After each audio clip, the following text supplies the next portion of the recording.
Hello to all my uniques out there. Hello. Mhm.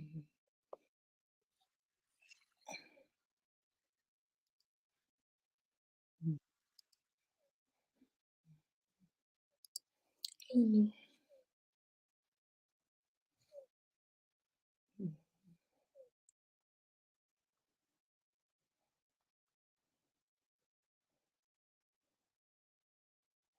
Come on, guys, let's go.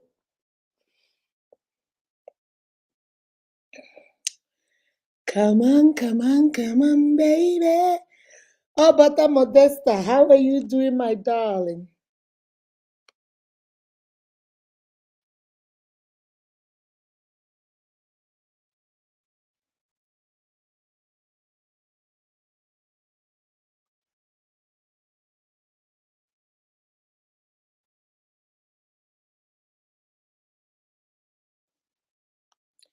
Hello.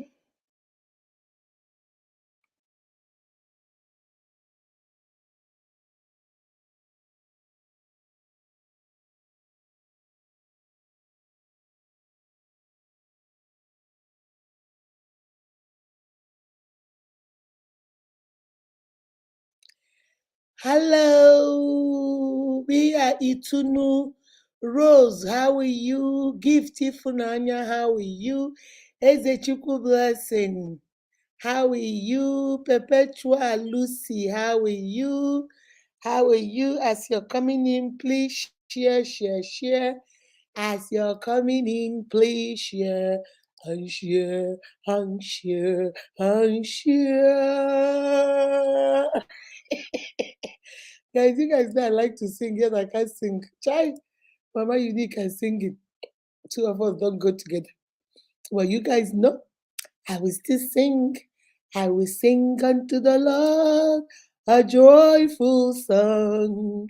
I will praise his name, for my God is good. I will sing unto the Lord. I will make a joyful sound. I will praise his name. For my this thing I'm doing is not singing, it's not singing. I'm just making what they call a joyful noise. And some people will say, hey, Mama Unique, yeah, because my children, when I start singing, they say, Mommy, it's okay. Mommy, Ozuola, Zugwadike, it's enough, Mommy, it's enough. But they don't know that I'm not singing. I'm making a joyful sound. I'm just making a sound. I will sing unto the Lord. I'll make a joyful sound. I will praise his name, for my Lord is good. I will sing unto my God. I'll make a joyful sound. I will praise his name, for my God is good. I will sing unto the Lord. I'll make a joyful sound. I will praise his name, for my Lord is good. I will dance the David dance. Come on now. I will dance, I will dance, I will dance the David dance. I will dance, I will dance, I will dance the David dance. Anyị agaghị efe chi ndị ahụ ejiri aka mee. Hey, God is a good God. I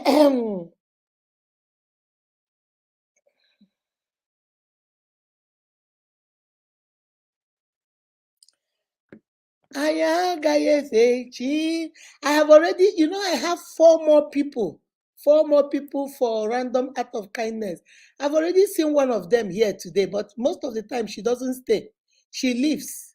So I've already seen one of them. I've already seen one of them here. Let me see. I've already seen one of them here. I'll see whether they stay.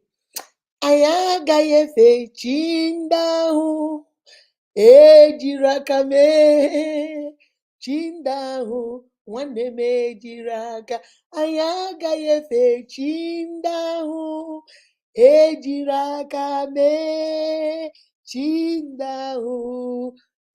For those of you that don't hear Igbo, I'm saying I'll never worship man-made God.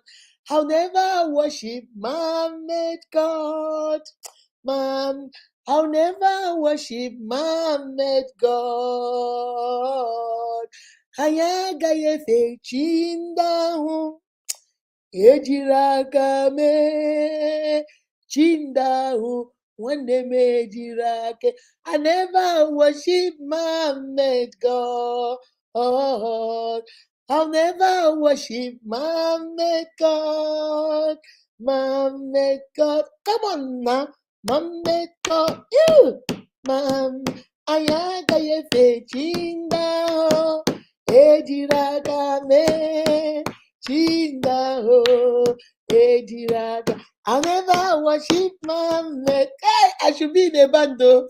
I'll never worship man-made God. I'll never worship man-made God.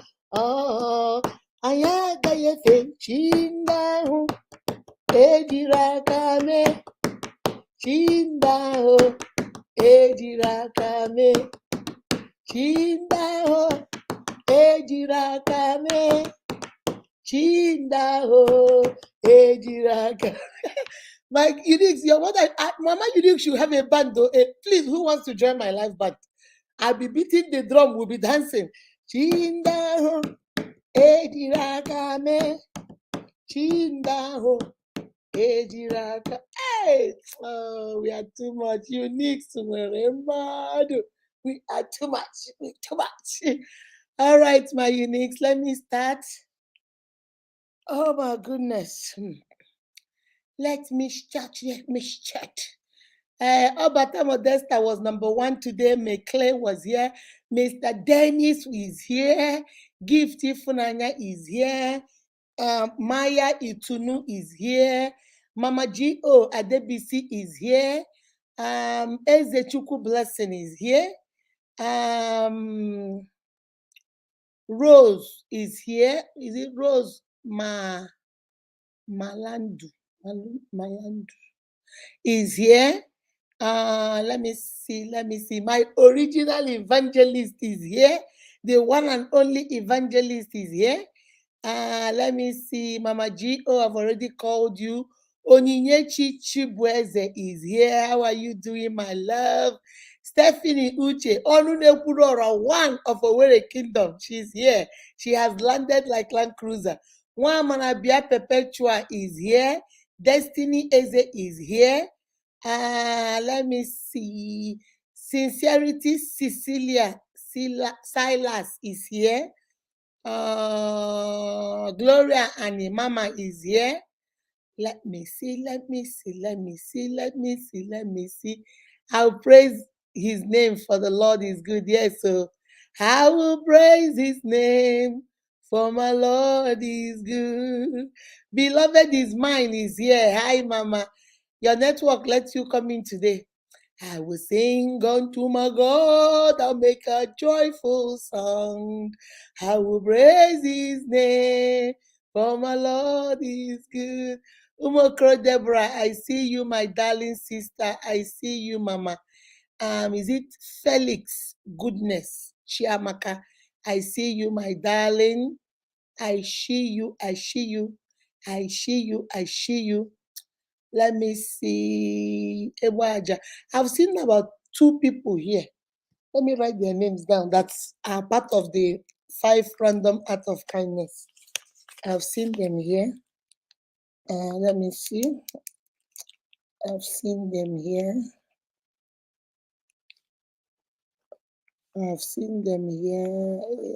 I hope they don't leave before this thing is over. You know they normally leave. But Elizabeth Akinyin, how are you doing? I see you. Ebaja Emmanuel, I see you, my darling. Florence Akindeji, my love, I see you. Favor, favor. I see you, Mama. I've seen the third one.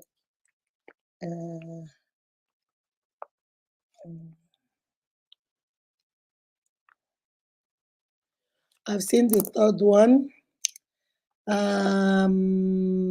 Adeniji Oluwabumi Olamide. I think I got it right. Adobe Vivian, how are you doing, my darling? How are you? Let me see. I think I've called everybody. Denise, I've called you. Stephanie, I called you. Oh,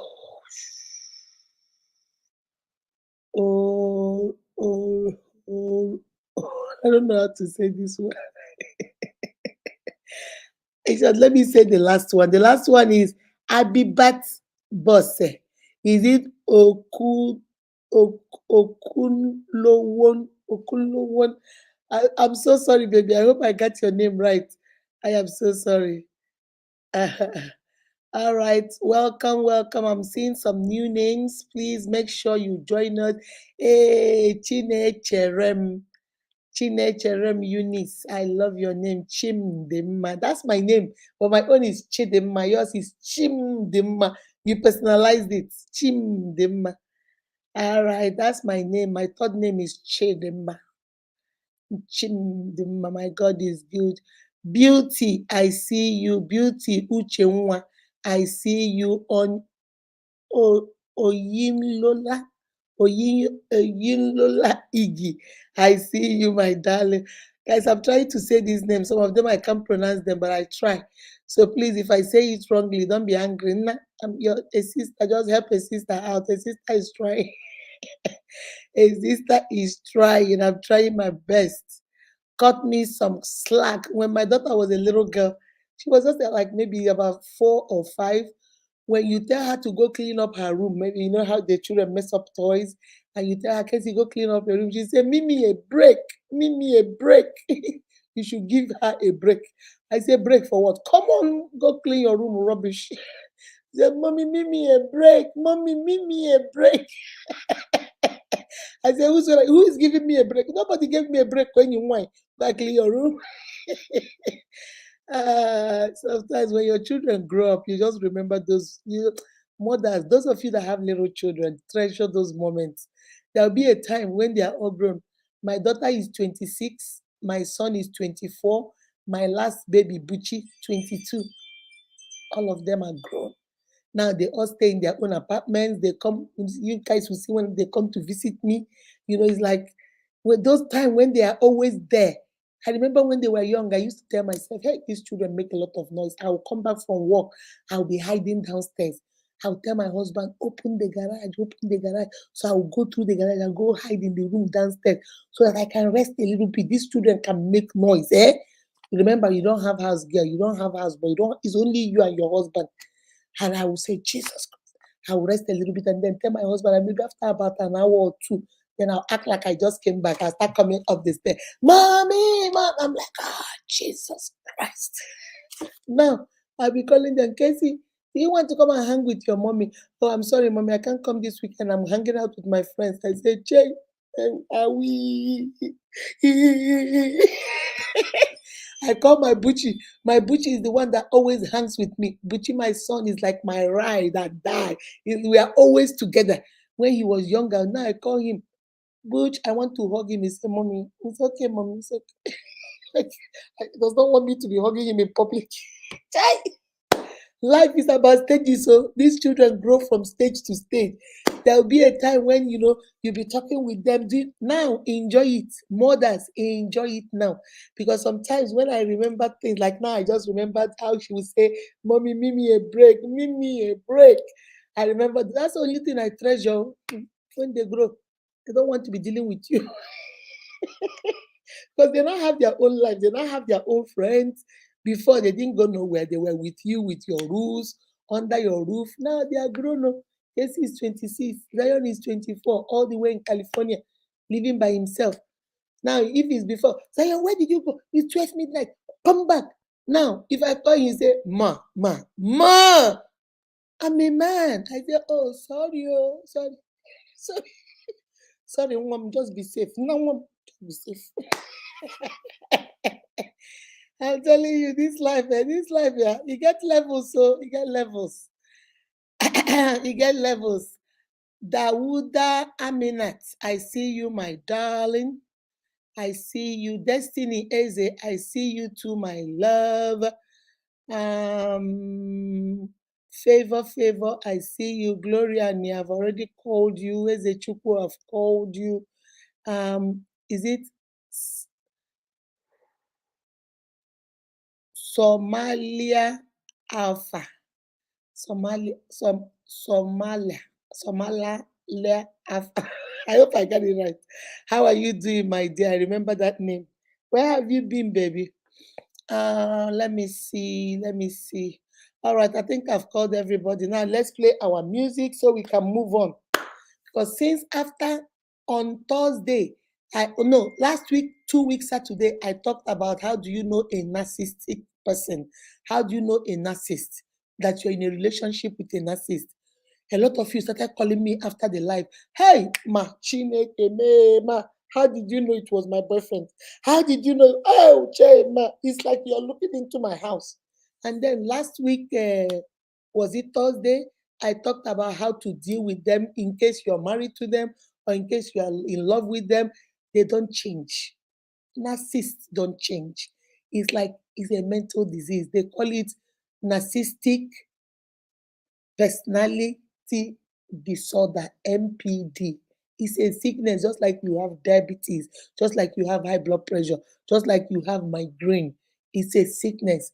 It doesn't have a cure, but you can manage it. Like with your diabetes, there's no time they say, oh, your diabetes is gone, your sugar is good now. But you can manage it by what you eat, exercise, checking on your sugar, poking yourself or using the sensor on your hand to tell you when your sugar is high, when your sugar is low, so you can maintain it and live a healthy life. But it just does not go. Okay? It's the same thing with narcissistic personalities. They don't change. They don't turn overnight and become that thing you're looking for. No. After they might compromise in some areas, they might tone it down in some areas, but when push comes to shove, that character, that behavior will always show itself. Okay? So I talked about how you can deal with it, how you can go around it, how you can stand up for yourself. You have to be assertive, how you can learn to say no, how you can set healthy boundaries around you. Always make sure that every action has some consequences. And if those actions are not done, the consequences will follow. I gave you about 10 things you need to do. And at the end, I say, if you have done everything, the Bible says, stand, go see a counselor, go see a therapist. A therapist will not cure him. A therapist will give you coping skills to cope with that personality. You will know not to answer back. You will know not to be combative. You know not to respond when they want you to respond. If you don't like something, you know that I'm not going to talk about this until when you calm down, then we'll talk. You are the one that will get some coping skills to deal with it. And since that Thursday, so many of you have been telling me, okay, ma, I don't know, what am I going to do? How am I going to do it? But I have a question today. And I want to hear from you guys, my unique. I put up right there on the screen. You will see my phone number, WhatsApp. That is WhatsApp number. Call if you can't get into the studio and you want to call in. Call in.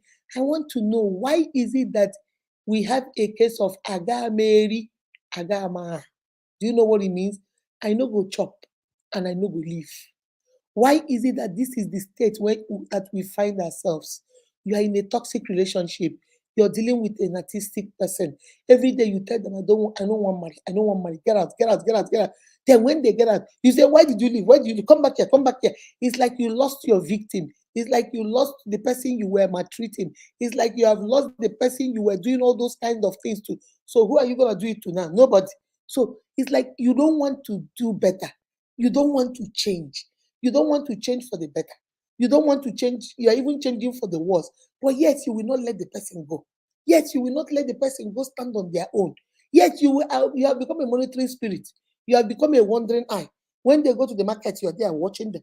When they go to church, you are in their church watching them. When they go to see their friends, you are at the neighbor's place watching them. You are now like a shadow. You will not let them, you will not give them peace. When they come with you, you will not give them peace. When they leave you, you still will not give them peace. Some of us thrive in toxicity. Some of us like toxic relationship because that's how we thrive. Some of us thrive in conducive environment of peace, understanding, and love. Some people, when you love them, they reach their potential. When you are considerate, they reach their potential. When you're kind to them, they reach their potential. Why some of us? The only time we reach our potential is when we are making somebody cry. Misery loves company. So I want to find out from you guys today, why do you think it is so? Why do you think that you want somebody to leave? When they are there, you abuse them, you insult them, you tell them they should go. Then when they go, you follow them and start walking after them. You want which one? Eh? Which one, my sister? Which one, my brother? It's not only for my brother, so my sisters do it too. My sisters will be dating a man. Every day they'll be telling you, poor boy, poor boy. Now only fine when you find you don't get money. You think I will settle down with you? I don't have time for you. You're too poor. You're a cook. You are a steward. You are a driver. You are a mechanic. You are this. You think I'll marry you? You're beneath me. I don't want you. Is it because I'm staying here? And then finally, when the man now say, you know what? Let me go find another cook like me. Let me go find another house girl like me. Immediately he finds another girl and she's happy. This other slave mama will not come. You stole my boyfriend from me. How did you steal my boyfriend from me? Leave my man alone. Which man? The man that you say you did not want. The man that you say you not care for. The man that you always insult every single day. Finally, he has found somebody that respects him, honors him, wants him. Now, you don't agree. When you were there, the man was miserable. Now you have left him. You still want him to be miserable. Even if you chase that other girl he's dating away, you still will not date him. It's very confusing to me. Even if you leave that one, do you know why I came up with this topic today? Because currently now I'm dealing with a case like that. This girl, I will call that girl. Let me find a name for her. Destiny. Okay, Destiny is a very pretty girl. Comes from a humble beginning. Her parents did everything, fought tooth and nail to train her in university. One of these universities in Nigeria. She finished, she's now out, she now got a job, just like a data entry level, just like the lowest, I think a receptionist in a company. According to her, she said they pay her like 30,000 a month. Okay, she's squatting with a friend. She has this boy that likes her at the same job, who is also a receptionist on the other side. And every day she be telling her roommate, ah, yeah, ah boy, he's too poor, he's too cheap, he's too this, he's too that. The friend say, ah, but the boy fine, oh, and the boy get degree, oh. It's just that because of the situation where Nigeria there is no job. So the boy is just managing to, Lagos hard now, just to put body and soul together. It's okay. Let's just be pray. Ah, no, with all this fine. She said, Mama, you need see me now. I fine well well. I carry am for here. I carry am for there. Look at shape, Akwanwa, slay mama. Mama, I'm fine, oh. You never see me before, Mama. This thing you're looking at my picture on Facebook, that's not I. If you see me in person, Mama, Unique, I am all that. I am too pretty. I say, okay, my dear. So what happened? Every day, this boy is chasing her, chasing her.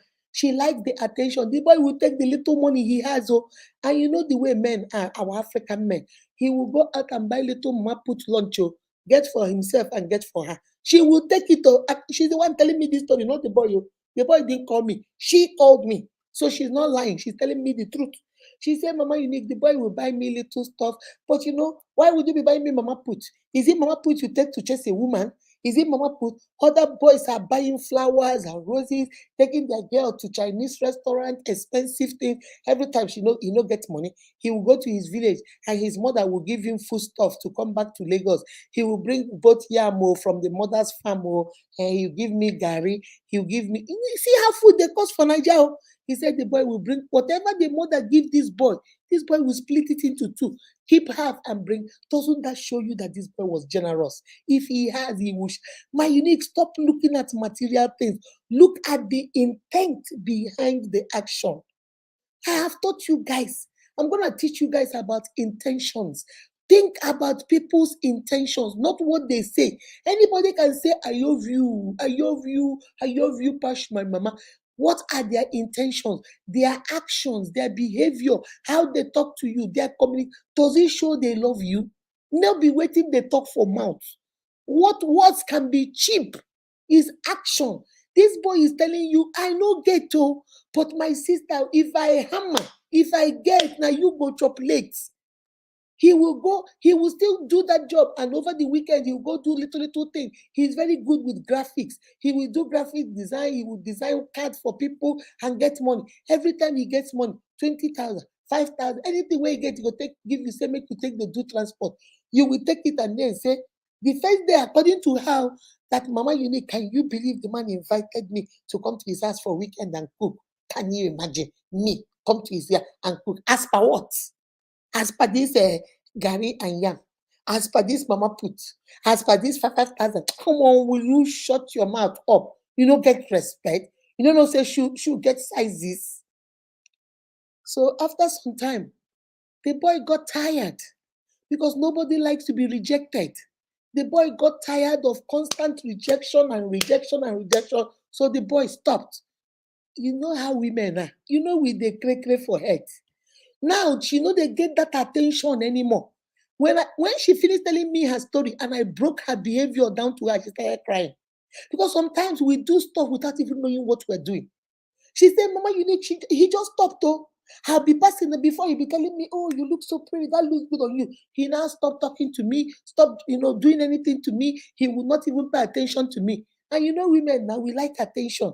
After some time, she now started noticing that nobody in that place pay attention to her, except that my little brother. That's the only person where she gets. She now says she started feeling somehow. Before she knows it, that she now started seeing the boy and her roommate.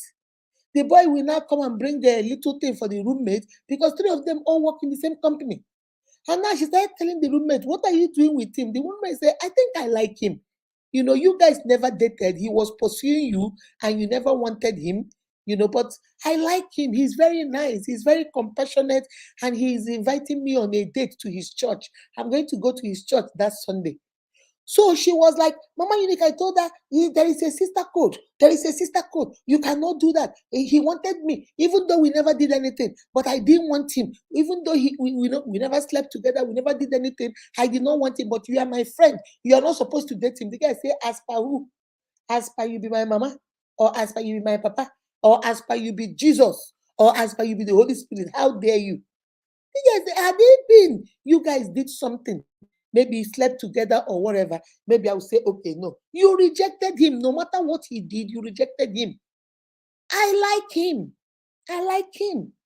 And I think he likes me too. Right now, he might not like me that much, but I think he has, some feelings for me. So before you know it, according to what she told me, she got so upset because now the boy is now coming, taking her out, where they go to church together, they do things at work, they go to lunch together. Now so jealousy don't begin come. Jealousy, my finger jealousy out of my way. I have no time to talk to you. Talking to you is a waste of my time. My finger jealousy out of my way. Like my son Zion will sing, some people jealous me. Some people jealous me. Some people jealous me because I am handsome. That's it. Jealousy coming. This girl was mad. She said, Mama Unique, I want to tell you, is that right? I said, I said, continue your story. Let me hear to the end before I say my opinion. He said, so they started doing it. Before you know it, the boy was transferred from Lagos. Their branch office in Lagos was transferred to Asaba. So the boy was moved to Asaba. She said, she now said, it's good. Now the boy has left. Let me see what the girl will do. She said it wasn't up to 4 months. So the man will be calling, they'll be talking into the night. Before you know it, the girl was also worked it and she was also transferred to Asaba.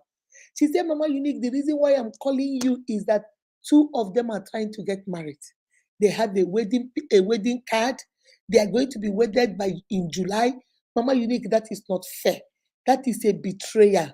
She betrayed me. So all this while this boy was chasing me. So she was secretly wanting the boy. What I said when she finished, I said, my sister, let me ask you just one question. I thought you said this boy was not your class. Hey, but Mama Unique, I just said it that time. I just said it. I didn't mean it. Well, this boy pursued you for more than 8 months. You said no. He is not your class. So what are you angry about? Are you angry about that he moved on, now got promoted, got moved to another department, is doing well, and now in love with your friend? Your friend is happy, and so is that what you're angry about because you're not married? But Mama Unique, this is not what you've been teaching us. And I say, what did I teach you? Did I teach you to not have sense? Did I teach you to be looking at material things and did not want to go with your heart? So there was a part of your heart that liked the boy. So why did you deny yourself that? And now you're going to be throwing yourself at the boy, trying to tell the boy to come, you want to talk. And the boy told you, baby, no hard feelings. That was then. I thought I liked you then.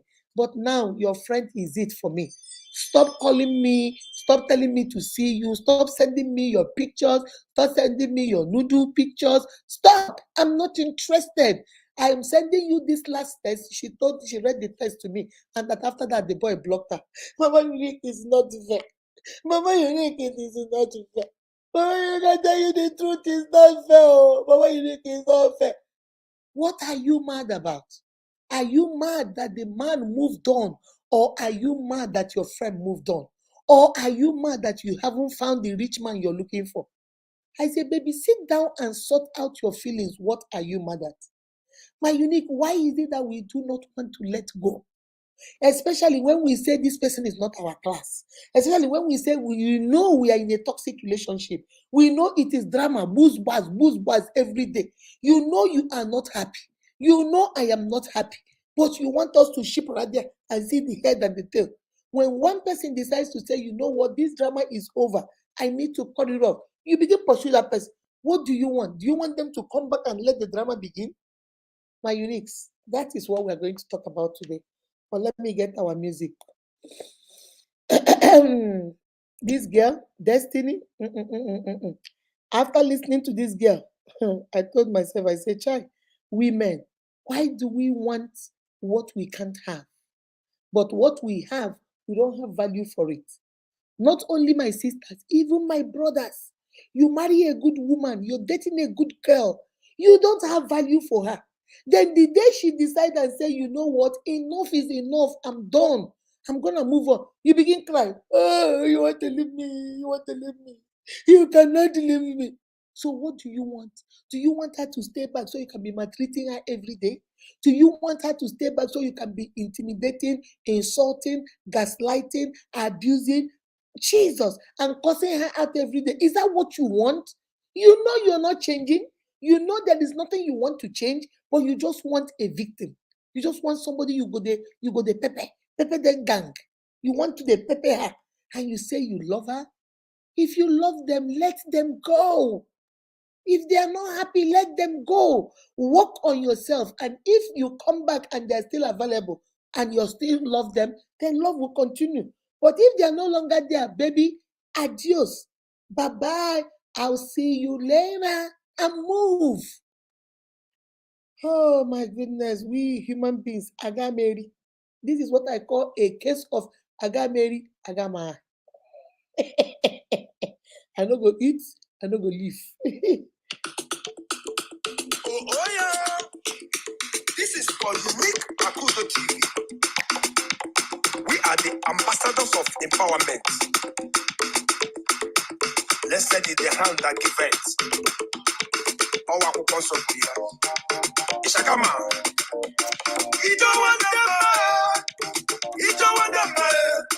Dinejele madara. Unique Akudo. Mandoma. Unique Akudo TV. Akoganero madu. Akodim madu. Unique Akudo TV. Akundema.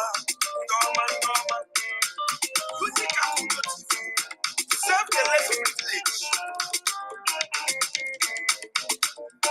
Unique Akudo TV. Akundema. Uamara. Uamara.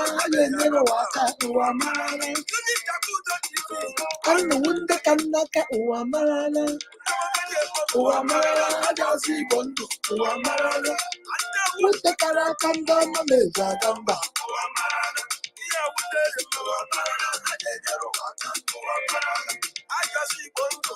Yeah, put it on.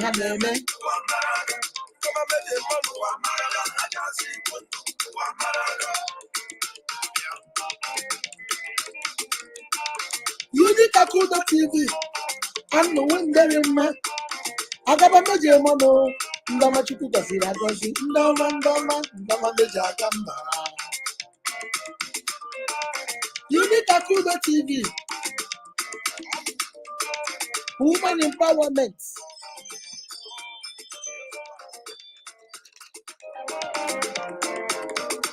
Ajenyero Bodaka.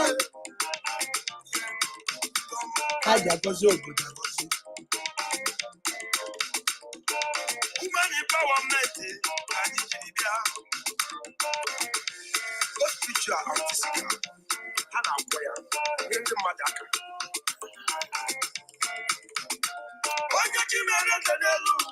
Onya huri wanye tuwane. Achako onye.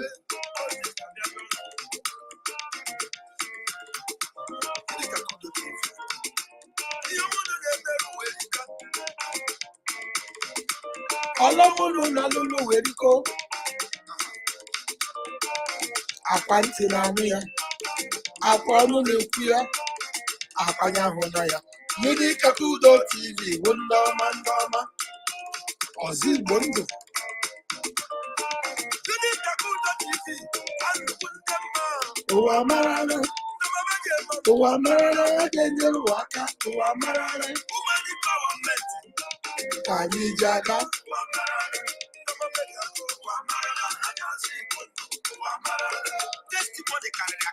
SS testimony. That the Yenaka.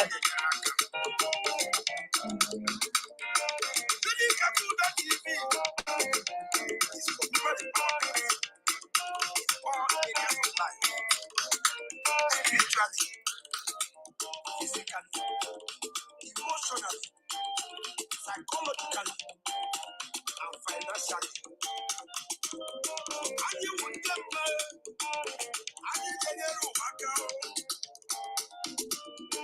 Chineke mere geze genyetu ụmụnne gị nwanyị ọma meji aba anti wazi Igbo ndụ. Yes, so this is what Unique Akudo is all about. Yes, so this is what we are all about.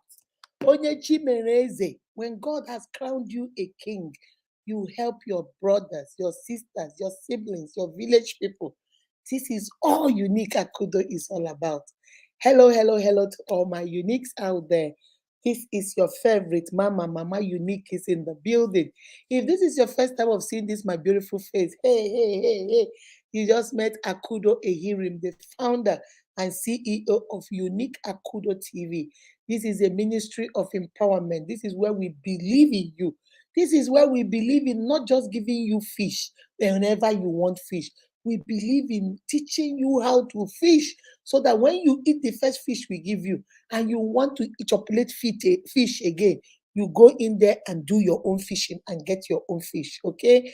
Our motto is when we empower one, we empower all. When we empower you, what do? You turn around and empower the people behind you, your friends, your family, your colleagues, your business partner, your community. That's what we do. Because charity, they say, begins at home.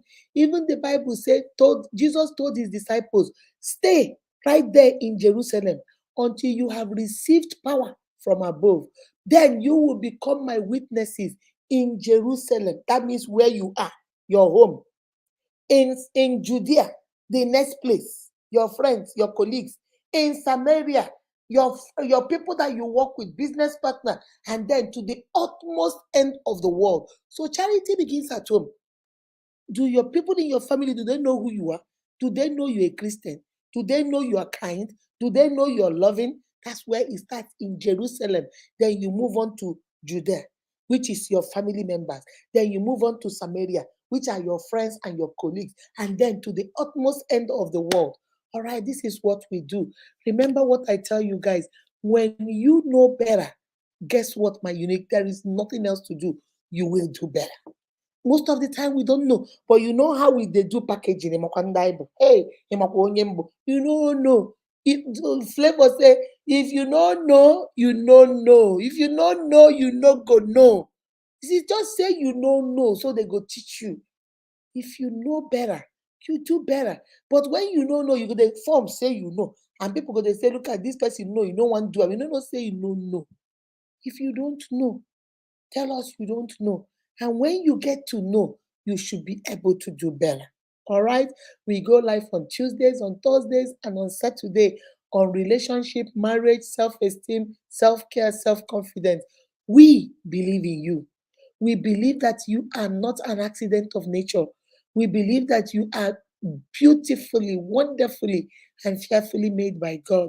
We believe that you're one in a trillion. There is nobody on this earth like you. We believe in you, Mama. We believe in you, Daddy. We believe you're special and unique in your own way. And then we come here and teach you Tuesdays, Thursdays, and Saturday. We teach you how to package yourself, how to carry yourself, how to treat yourself, and how to teach people how to treat you. Because you are the only one that can tell people how to treat you. If you want them to take you as a joke, trust me, they will treat you as a joke. If you want people to think that you're a very serious minded girl, they will take you like that. If you want people to look at you as a very useless girl, that's what they go see you. Anything you want, use first of all, start it. If you want them to treat you with respect, respect yourself. If you want them to treat you with honor, honor yourself. If you want them to treat you like a valuable person, put value in your life. Anything where you want, baby, you can't give what you don't have, no matter how you try. You cannot say, oh, guess what? I'm gonna give you guys 1 million. When you don't get 5 naira for your pocket, where you go get 1 million to give. But if you have 1 million or maybe 2 million, you can say, well, I have 2 million. I'll dash you people 1 million and keep 1 million because you have it. Baby, know who you are and whose you are. You are the child of the Most High God. You are not an accident of nature. You are not junk. God does not create junk. All right? You are wonderfully, beautifully, and fearfully created for a reason and a purpose.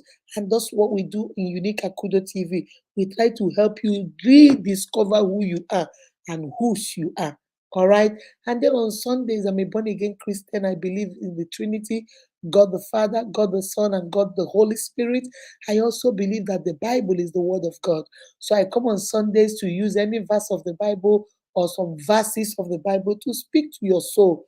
Because the Bible says, above all things, I pray that you prosper and be in good health, even as your soul prospers. So God does not just want you to prosper physically, health-wise, He also wants you to spiritually prosper. And that's what we do on Sunday. We come and motivate you. Remember what I call you guys, stagger no fall. Una fit stagger, stagger, stagger. Life fit throw una, throw una, throw una. But una no go touch ground. Because the Bible say, I know who I believe. And I know he's able and capable abundantly to do more than you ask or even think of. That's who he is. All right. So, guys, that's what we do on Sunday. So, if this is your first time of seeing this, my beautiful face, if this is your first time of seeing this my beautiful face and you have not been a part of this family, if you're on Facebook, click on the blue button follow. If you're on YouTube, click on the red button subscribe. If you're on Instagram, click follow. If you're on TikTok, also follow us. All right, we are Unique Akudo TV on all social platforms. Now let's jump right into it. First of all, before we even go further, some of you will ask me, Mama Unique, what is a toxic relationship?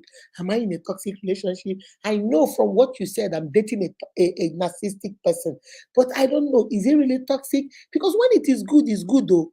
Mama Unique, you don't understand. Although when he gets mad, he doesn't act right. Or when she gets mad, she does not act right.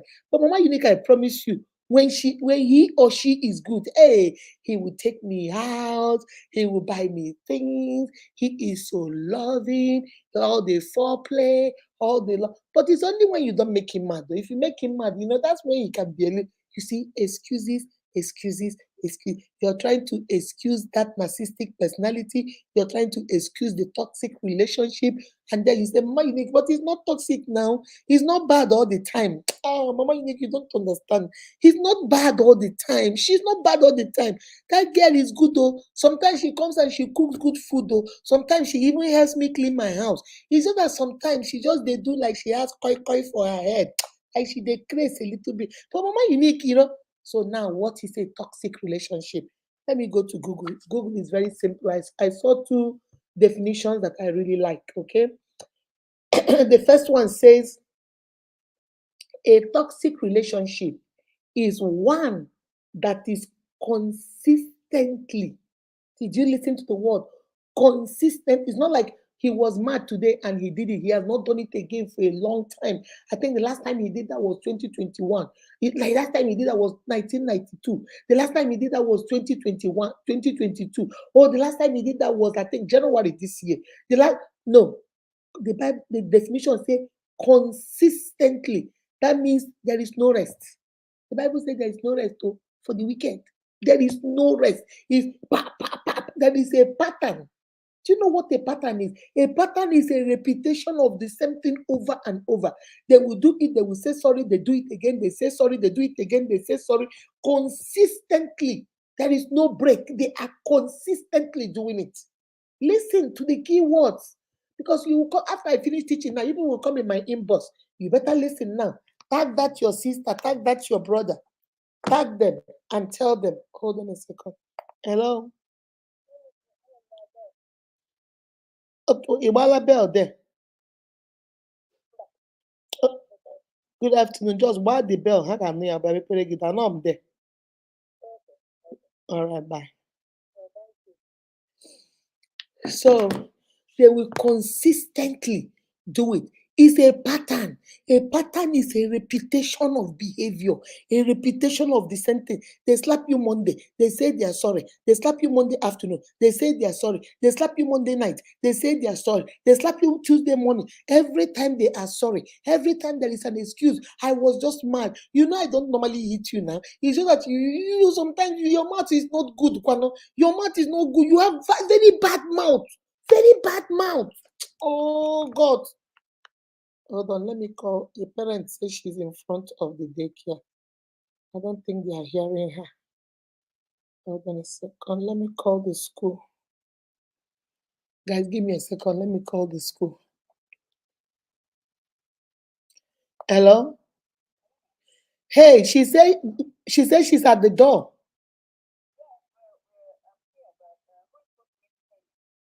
Tell her, either her or her husband, I don't know. Okay, so tomorrow morning, make sure you collect it from the husband. All right. Yeah, she's coming for the whole week. All right, bye-bye. The same amount I told you. No, just 50. All right, bye. I am so sorry, guys. So it says, let me continue. It says, a toxic relationship is one that is consistently undermines your sense. Listen to the key word. Consistently undermines your sense of well-being, happiness, and at times safety. Those three are very important. It is a pattern of living, a pattern of doing, a pattern of you are exposed to it for three things. It undermines your well being, which is your health, mental health, physical health, emotional health, psychological health. Every physical health affects your whole well being. Number one, your happiness, obiomagi. Number two, and then your safety. You're always afraid something will happen to you. You're always afraid when you hear that garage open, your heart will skip a beat. You're fearing. Oh my God. Darling, welcome. Darling, welcome. Ah, oh, how was your day? Okay. You are so scared. You are so scared. You are so scared. Your well being, psychologically, emotionally, mentally, otherwise, physically, health wise, your well being is not right. Obi Mafu, you're always afraid, you are anxious, you're depressed, you're stressed out, now you're sick. Remember, your emotions are tied to your emotions are tied to who you are. Your emotions are tied to who you are. When you're always anxious, you're always afraid, anxiety, stressed out, depressed, it begins to affect your mental being. It begins to affect you psychologically. It begins to affect you emotionally. It begins to affect you health-wise. You start getting sick. Because your immune system has been compromised. Your emotions are tied to your immune system. They begin to be compromised. So a toxic relationship, now you go define this one, not be me go tell you. I'll just give you the facts and you decide whether you are in a toxic relationship or you are not. In that relationship where you are, you say you're dating this man, you say you're dating this woman, but it's beginning to consistently undermine, is beginning to consistently bring you down, is beginning to consistently affect your well-being, affect your happiness, affect your safety.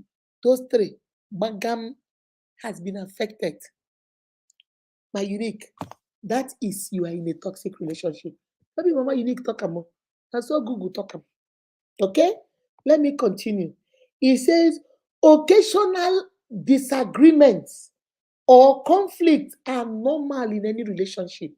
If I come here and tell you that occasional disagreement, I no agree, yes you agree, no I don't agree, yes you agree, does not happen, I lie. Me, myself, Papa, me and my husband, we also have disagreements. But what did I tell you guys? When you have disagreement, argue the facts and do not hit below the belt. Hitting below the belt is you forget that we are arguing about this iPad. So if you to stick to iPad. Hold on, guys. Life. So instead of you to argue about this iPad, you will leave this iPad. You say iPad is gray. I say no, iPad is red. Instead of you to stick to the color of this iPad, you start calling me useless. That's why your mother died of kwashiorkor. That's why your father has a swollen stomach. That's why your brother is a Yoshi. That's why you see you have started hitting below the belt. You're bringing in things that are not necessary. Argue the facts and not the behavior. Argue the facts and not the personality. Argue the facts and not the person. Argue the facts and not your spouse or each other. So he said, occasional disagreement, occasional I no go agree, you go agree, I no go agree. It is evident in every relationship. Anybody where tell you say no get them, now lie, they lie to you. I cannot lie to you guys. Now lie, they lie to you. Two people from the same mother, twins, share the same blood, almost the same DNA, they still disagree. Talk of two people who don't know each other, where say, I love you, I love you, I love you, I love you, pash my mama, and you guys moved into a house, and you want to tell me you guys will not disagree? Yes, you will. Yes, you will. But how do you handle it? The difference between a toxic relationship and a healthy relationship, or a toxic disagreement and a healthy disagreement, is how did we handle it? This one handled his own with boost, which is toxic. The other one handled his own with, you know what? Right now, I don't want to say something that I will regret. I'm just going to walk away and come back and let's talk about this. That is the difference. Okay? He says, but a continual pattern of emotional harm, disrespect, manipulation can lead to mental and emotional decline of your mental and emotional health. A pattern. Did you see what we said before? Consistent that undermines your health, your happiness, and your safety. Now, this one says it is a continual pattern of emotional harm, disrespect, and manipulation that brings about the deterioration of your mental and emotional health. Baby, that is toxic. If you didn't know before, know now. That is toxic. How do you know it's toxic?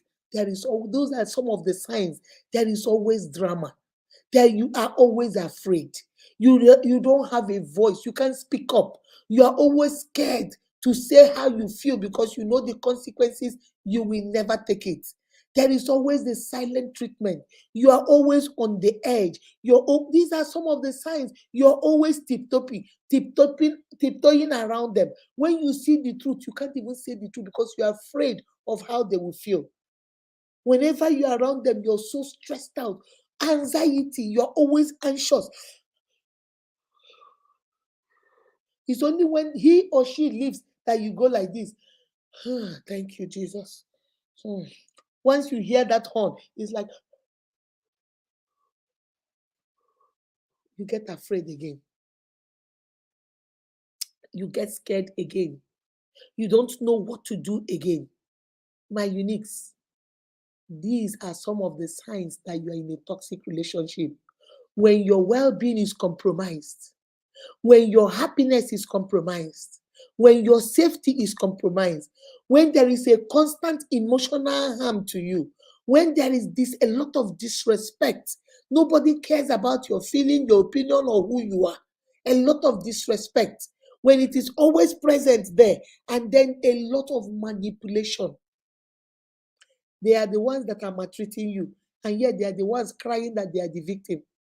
They are the ones that are stepping on your feet. And when you're crying, they are the ones also asking you, what is wrong with you? Why are you crying? And yet they have their big shoe on your big foot. They will hit you in the forest and come out on the street and ask you, what is wrong? Manipulation. Constant pattern of emotional manipulation, emotional harm, emotional disrespect. They don't have no regard for you. Maybe these are some of the signs. There is always drama. There's always one thing after the other. You quench this fire, you start another fire. He was angry because you cooked obono when he told you to cook egusi, even though you have explained to him that there was no money to buy egusi. Once he finally agrees to eat the egusi, now the next drama is the meat you used is goat meat when he wanted beef. Now you quench that fire and explain to him that goat meat was very expensive, so you could only buy beef. Now the next thing is that you didn't bring him water. The water you brought him is pure water instead of bottled water. Then you explain to him that you still did not have money for bottled water. Then you move on to the next. It's one thing after the other. The drama does not stop. My unique, are you in this kind of relationship? The drama does not, you are never resting. And then you come and say, but Mama Unique, sometimes he's good though. Sometimes shouldn't he be good or shouldn't she be good at all times with occasional disagreements here and there? Maybe that is what it means to be in a toxic relationship. And some of these things I said are some of the signs. Now it comes to the question, why is it that in this kind of relationship, we do not let go? In this kind of relationship, it is so hard for us to let go. We are so worried about what people will say. We are so worried about how people will look at us. We are so worried that people will judge us that it is so hard for us to let go. And you begin to ask yourself, why? Why should I let go? The number one reason why we do not want to let go is the shame. The shame of failure. The shame of they go laugh me. The shame of, after all this noise where she makes, say she don't find man. So the man finally dump him. Hey, Jesus Christ. So after you will go get married when we were 18, me, I never marry you. You don't go marry, go have 2 children. Now the man don't dump you. See you. Oh, there. Where? That shame. That shame of people saying because you had a problem in your relationship, because you had a failed relationship, that means you have failed in life because of the societal views about those things. So the first thing is shame. You don't want that shame. Your mother will tell you, because no matter what happens, stay there. No matter what he does, stay there. Because that they will laugh at her in her women's meeting. They will laugh at her at her women church meeting. They will laugh at her by her friend. So because of her shame, she wants you or him or her to stay in it, even though they know it's toxic. Some families will say, but did she not tell her parents that she was in a toxic relationship? Why did they tell her to stay there now? She don't buy. It's shame. Shame. We are so ashamed. We don't want people to say something to us. Hold on, guys. Tinama chicken none of life. All right, bye. Okay, the shame, that's number one. Then number two is the societal pressure. The society, they no go, those people, this thing called society, they will make heaven.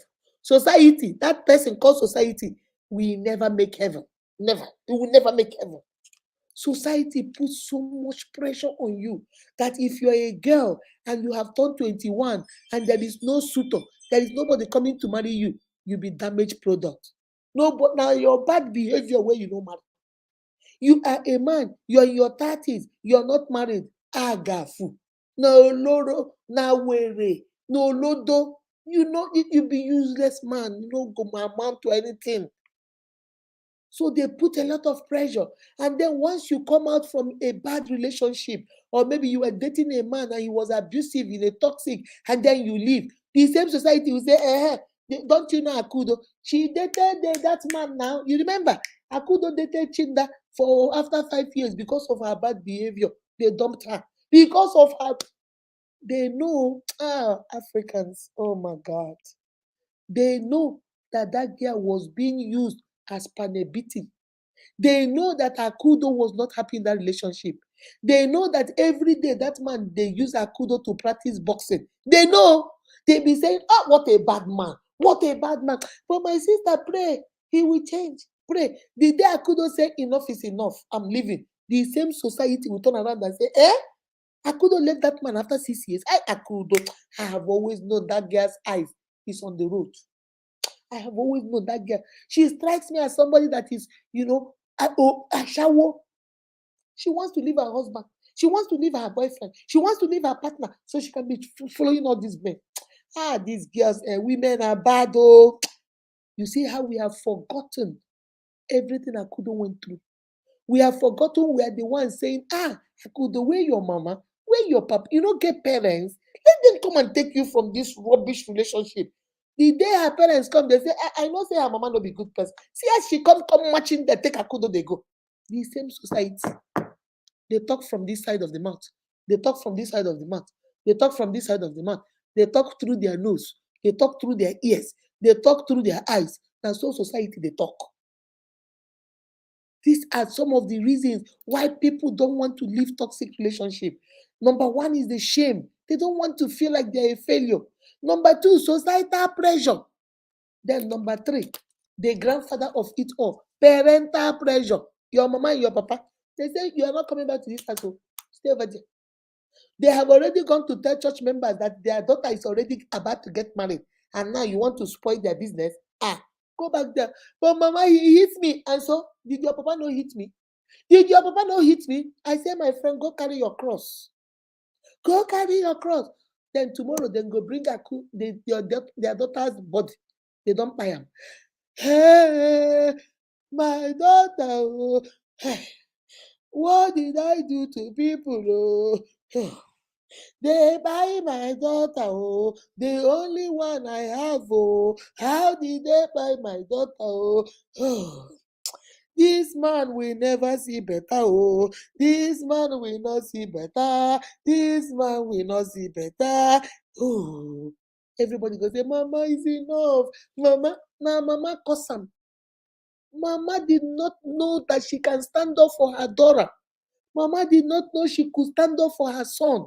Mama did not know she could come and say, enough, Neikaba. Stop eating. Rather, they say, what are you doing? Get back there. Did your father not hit me? Did your father not maltreat me? Did I not stay because of you? Go back to your sister. Parental pressure. Talk about societal pressure. Number three is parental pressure.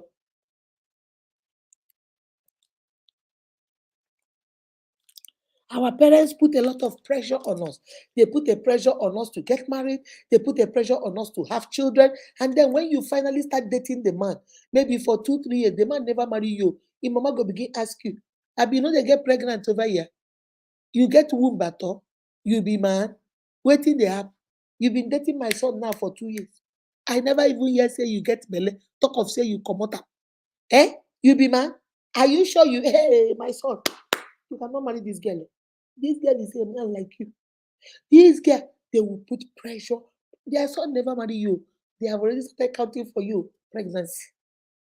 Then when their son marry you, at that time you don't enter one chance bus. Because now you must be giving us children back and back. Then let us say something happens, and then you came and gave them first child girl, second child girl, third child girl. They go begin ask you, say, now girl, you come born here. You know they born boy. You know if it get boy. Now since you come for this one, now girl. Abi, you know they get boy, forgetting that a woman does not have the male chromosome. It is only the man that carries both the male and the female chromosome, the X and the Y chromosome. The man is the only one that has it. So whatever the son gives you, by waiting you they produce. You're just an ovum. You're just a carrier.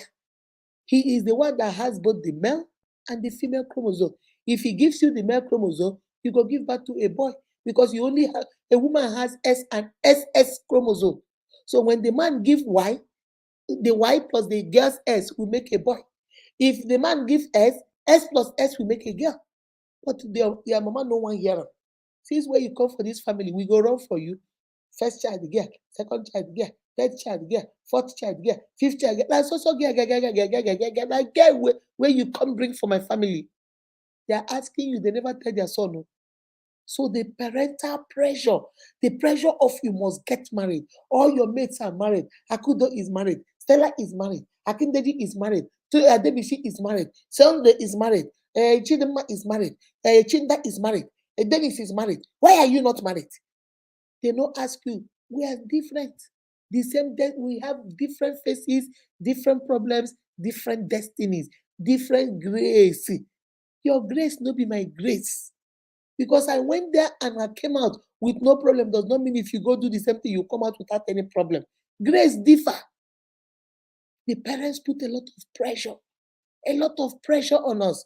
And then the number 4 is guilt. We don't want to leave because we are guilty. We feel like I was from a poor home and I met Dennis. I started dating Dennis.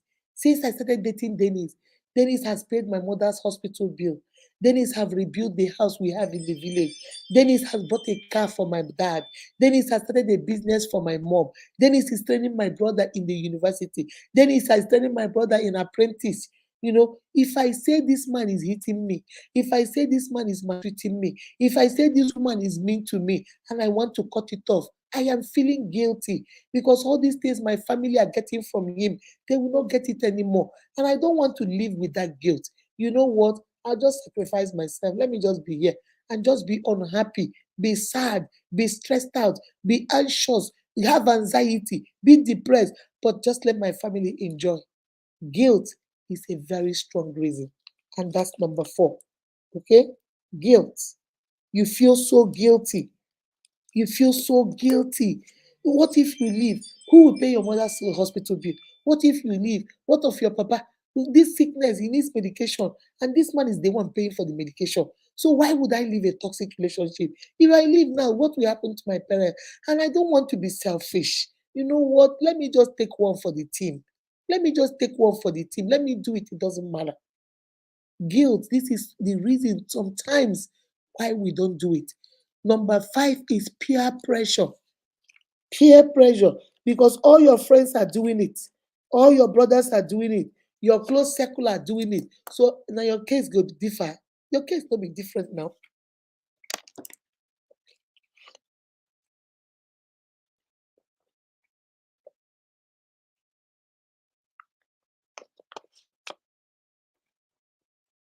Your case is not going to be different.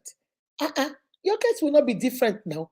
So when everybody, you are 10 of you guys in a circle, 9 of them are married. You're the only one that is not married. Every time you talk to them, I'm taking my children to the hospital. I'm taking my husband to work. I want to go cook for my children. I want to go do laundry. You know they have friends anymore. You don't have anything to talk to them. You guys have nothing in common anymore. You know what? The next available man or the next available woman that comes, you're going to stay. Even if they are toxic, even if they are not good for you, you're going to stay there. At least you're married just like them. At least you have children just like them. At least you have a man. I got my man. I got my woman. I got my man. You have the same thing. When they talk their own, you talk your own. Even though you're not happy, it's a separate thing. Even though you're not safe, it's a separate thing. Even though your well-being is compromised, you don't care. At least you get something to talk as they are talking. But Unique, there are so many reasons why people don't leave toxic relationship. There are so many reasons why they don't. Some of us, we don't know any better. That's number 6. We do not know any better. We don't even know. Some of you will come to me and say, Mama Unique, do you know until you said it, I did not even know. We do not know better. Okay? That's why I tell you guys, when you know better, you do better. Some of us, we don't know. We think it's normal.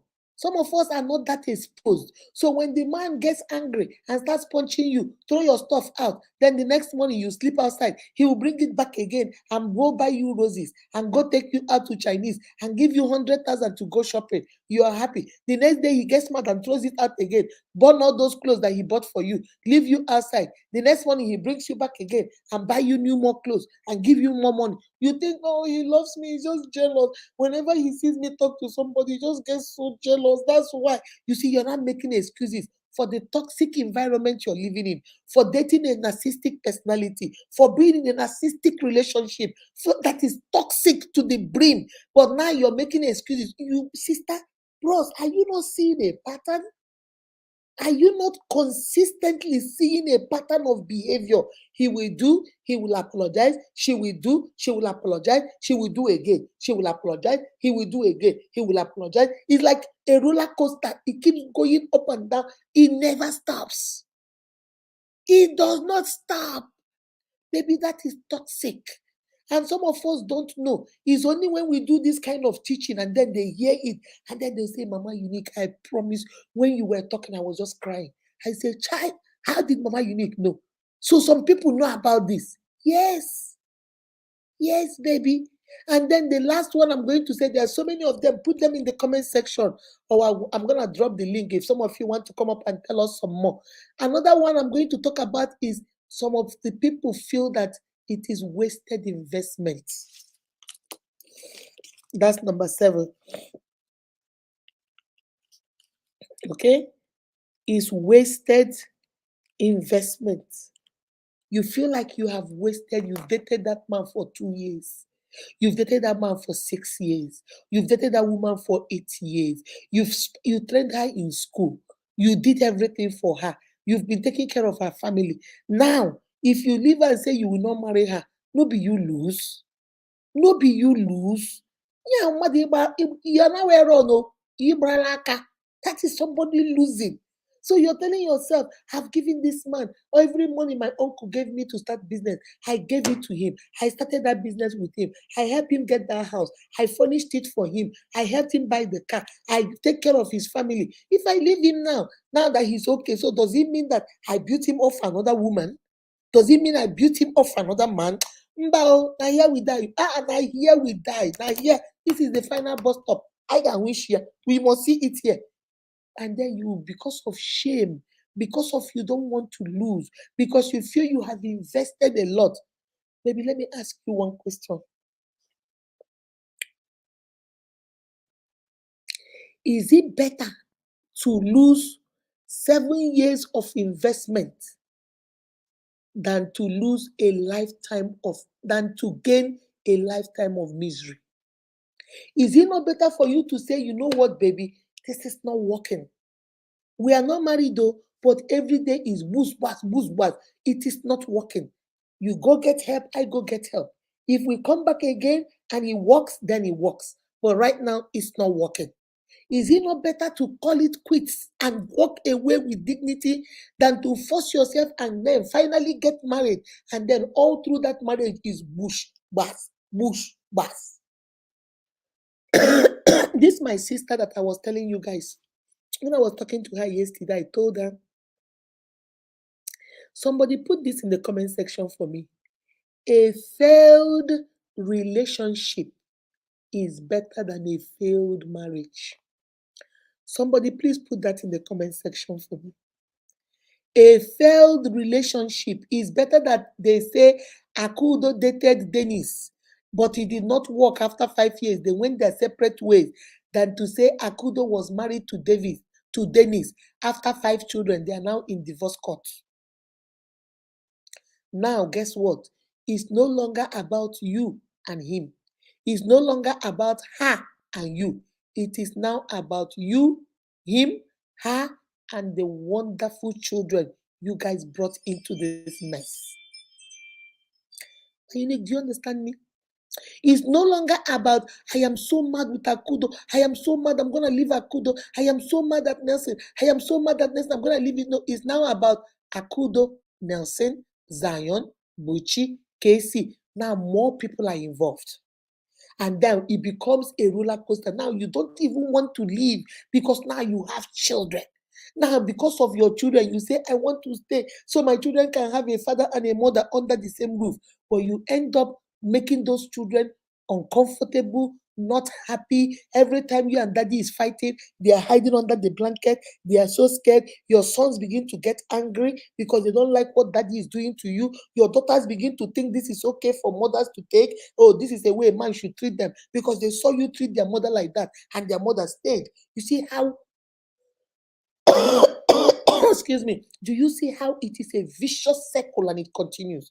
Something you could have cut off when you noticed when you were dating that this was toxic.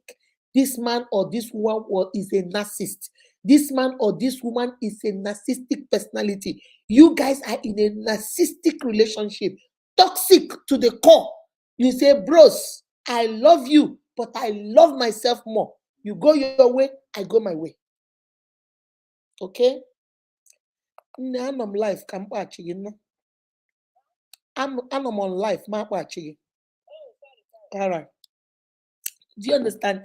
Then you say, but it's almost what? We have seen the signs. We know this man is not it. We know this woman is not it. But because of all these reasons I gave, because of shame, because of guilt, because of societal pressure, because of parental pressure, because of peer pressure, because you don't know better, because you think this is a wasted investment on your part. These 7 reasons you say, now here we die, now here we die. I don't go nowhere. I'm a wish here. Either he changes or I will change him by fire, by thunder. Either she changes or I'll change, even though you know they're not changing. Me and them, I can wish here. No be here, like here we go there. Me, I'm not going anywhere. After 7 years of my life, you think I'm going to walk out of here and then everybody will be laughing at me, everybody will be shaming me, everybody will be thinking, look at that foolish girl that dated Dennis for 7 years and couldn't even marry them. You think me? You will see. I hear, you will use this one, you will know they hear this your ear, you will hear by force. Now me and you in this house. You do me, I do you. God no go vex. I cook, I eat, I wash the plate, I won't leave for you. You come back, you cook, you eat, you wash the plate. You sleep looking left, I sleep looking right. We stay in the same house, we don't talk to each other. You see me coming in the hallway, you go to the living room. You see me in the living room, you go to the bedroom. Aquaman again, me and you, we go see am here. What kind of relationship is that? Do you know that your well-being, your safety, and your happiness, according to that definition, has been undermined? Do you know that emotional harm, emotional disrespect, do you know this is emotional manipulation is what you're doing to yourself? From that definition about what a toxic relationship means, why are you doing this to yourself? You don't like yourself? You do not like yourself at all, that you want to put yourself in perpetual anxiety, depression, stressed out situation, not conducive, just so that you can have a man. So that that's my man, that's my girl.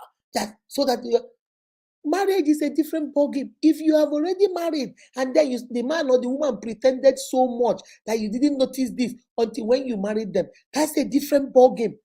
This is dating, and your eyes like this, like we say in Igbo language, koro, eye.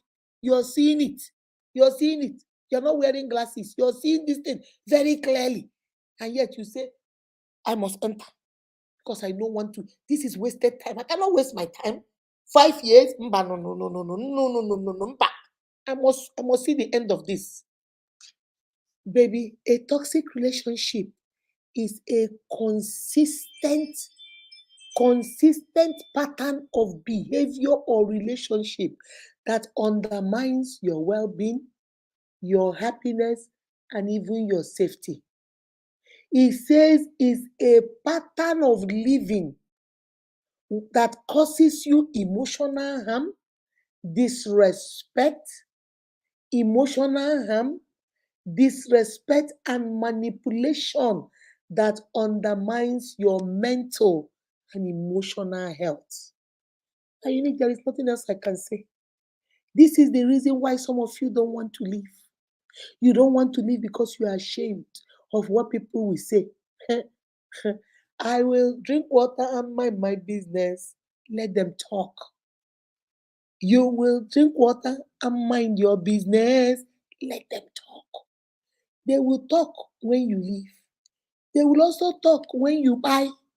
They will also talk when you have one eye broken. They will also talk when you're on wheelchair.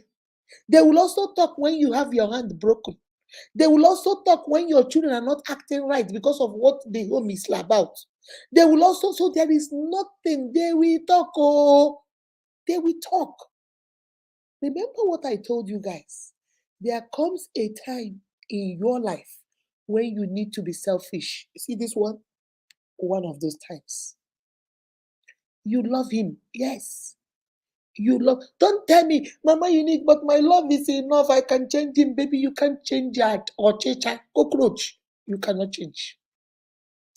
Ant, you cannot change. Talk of a human being.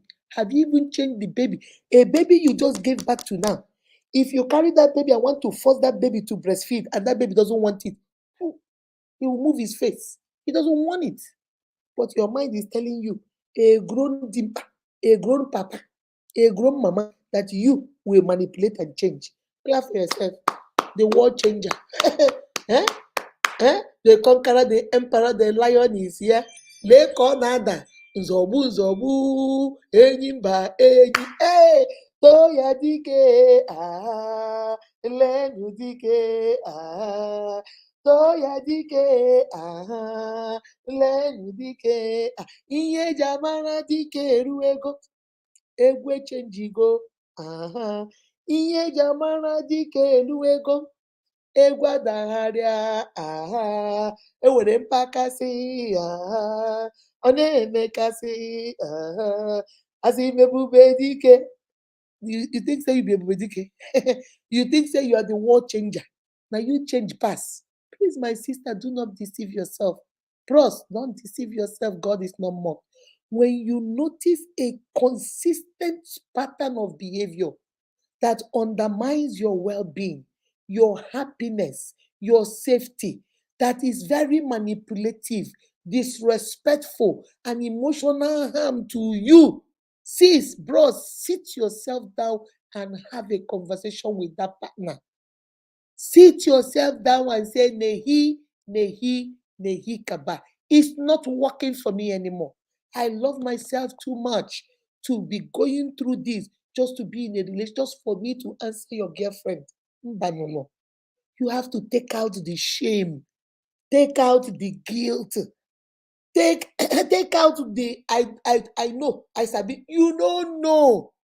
Take out the peer pressure. Take out the parental pressure. Take out the societal pressure. Forget about the society. When you buy, the society will not buy with you.